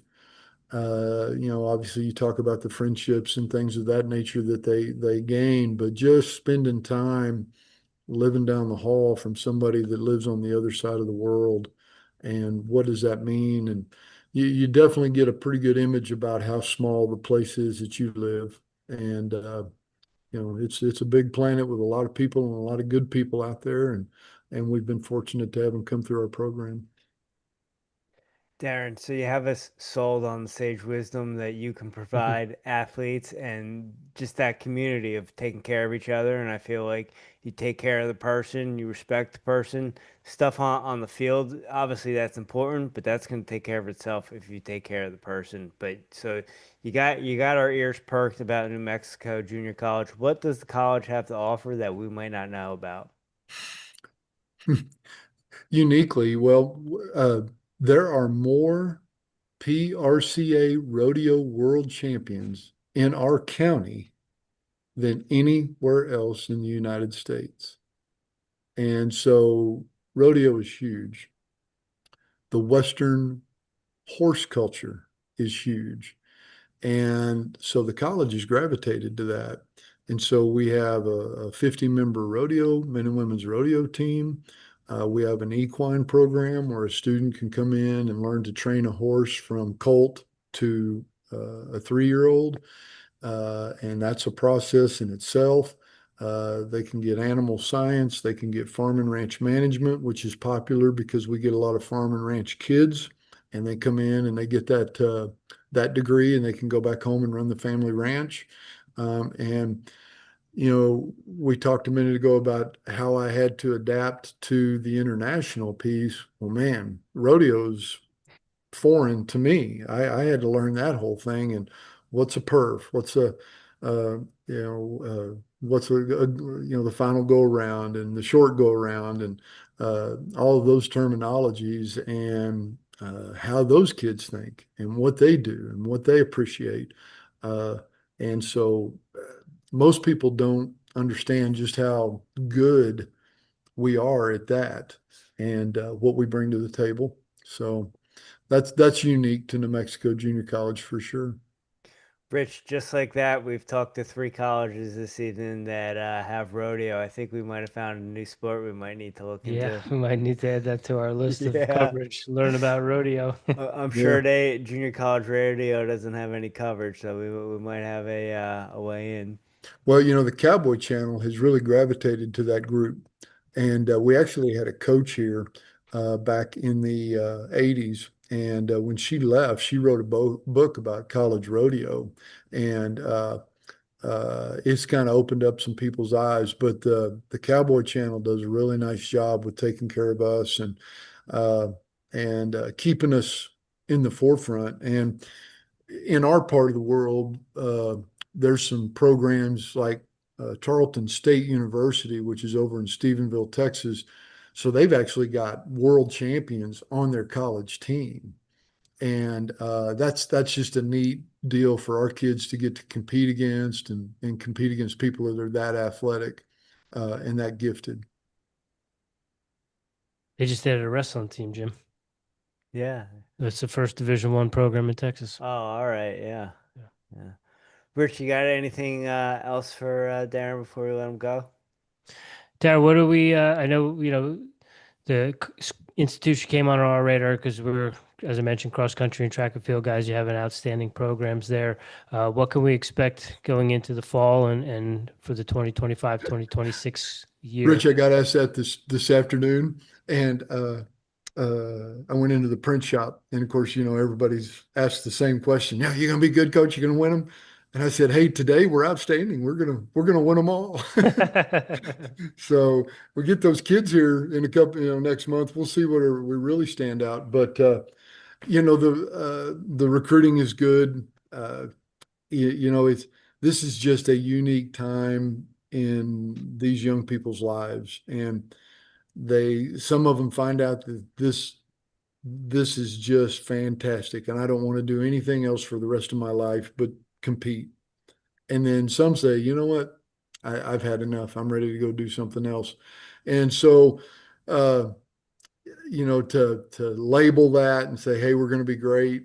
We will. We're going to be successful. And we actually had a coaches meeting this afternoon, and I just, I said, you guys are too good. You won't fail. You won't let your team fail.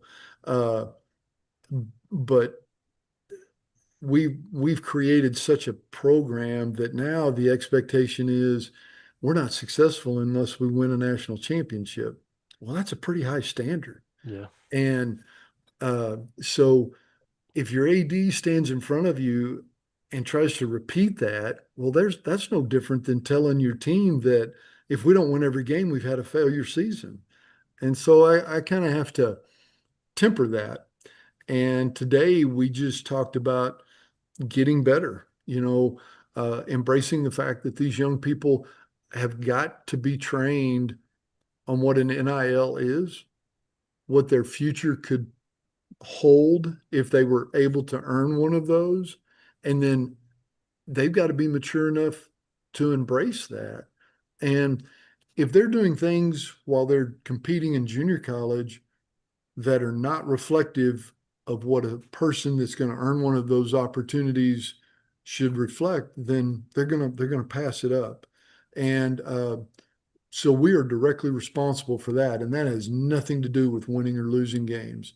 That's just taking care of a young person that really needs some guidance, because it's getting to the point now that they'll come in and they'll just point blank, Coach, what do you think my NIL's worth?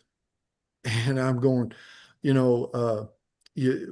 some sports, such as track and cross country, they're very quantitative. You know exactly what the time is, and you know where that slots out. Mm-hmm. And the NCAA wants to turn this into a reflection of professional athletics.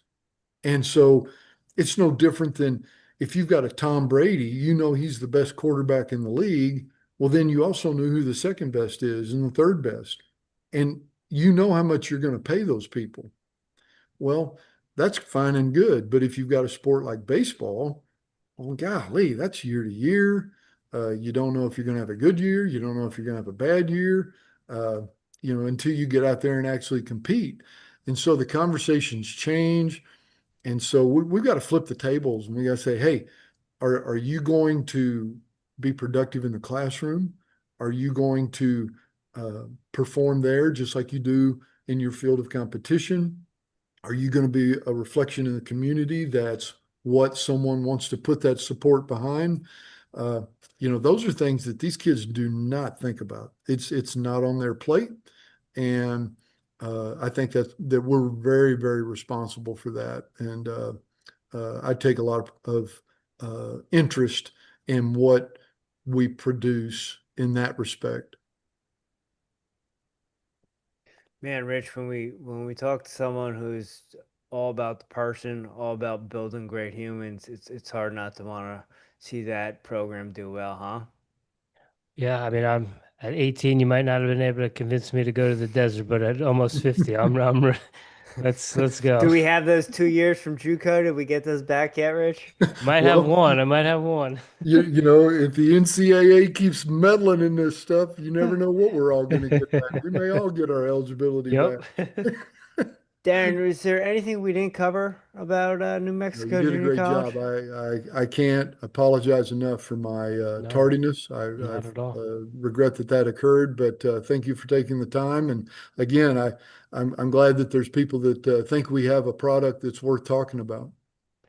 Absolutely. We love supporting the junior college experience, and everyone likes to talk about the Power Four, but there's a lot of great coaches, athletic directors, athletic programs, athletic departments. There's a lot of great interest stories out there, and we're just trying to do our part to get the word out and share those experiences, and then also create conversations so that our younger selves can hear them and know that there's nothing wrong with going to a junior college. You can have a lot of success, and that can set you up for a lot of things down the road, open up a lot of opportunities that you may not have had coming right out of high school.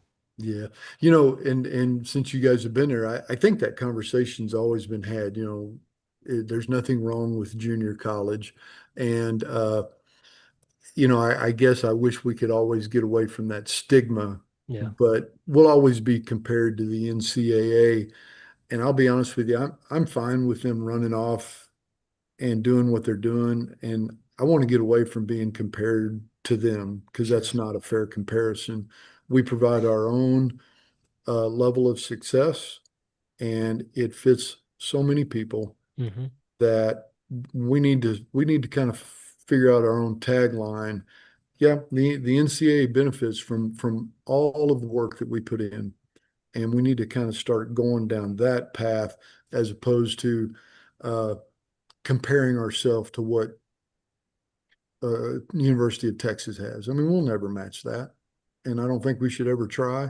I don't even know if we should necessarily compare ourselves with one another. We just need to unify and say we all do a great job at whatever it is that we're doing, and let's support that and let's rally around that. And I do think that in the NJCAA specifically, we've got leadership in place that's starting to organize ourselves that way, and it just takes time. Amen. And that's a beautiful thing to see. Yes, for sure.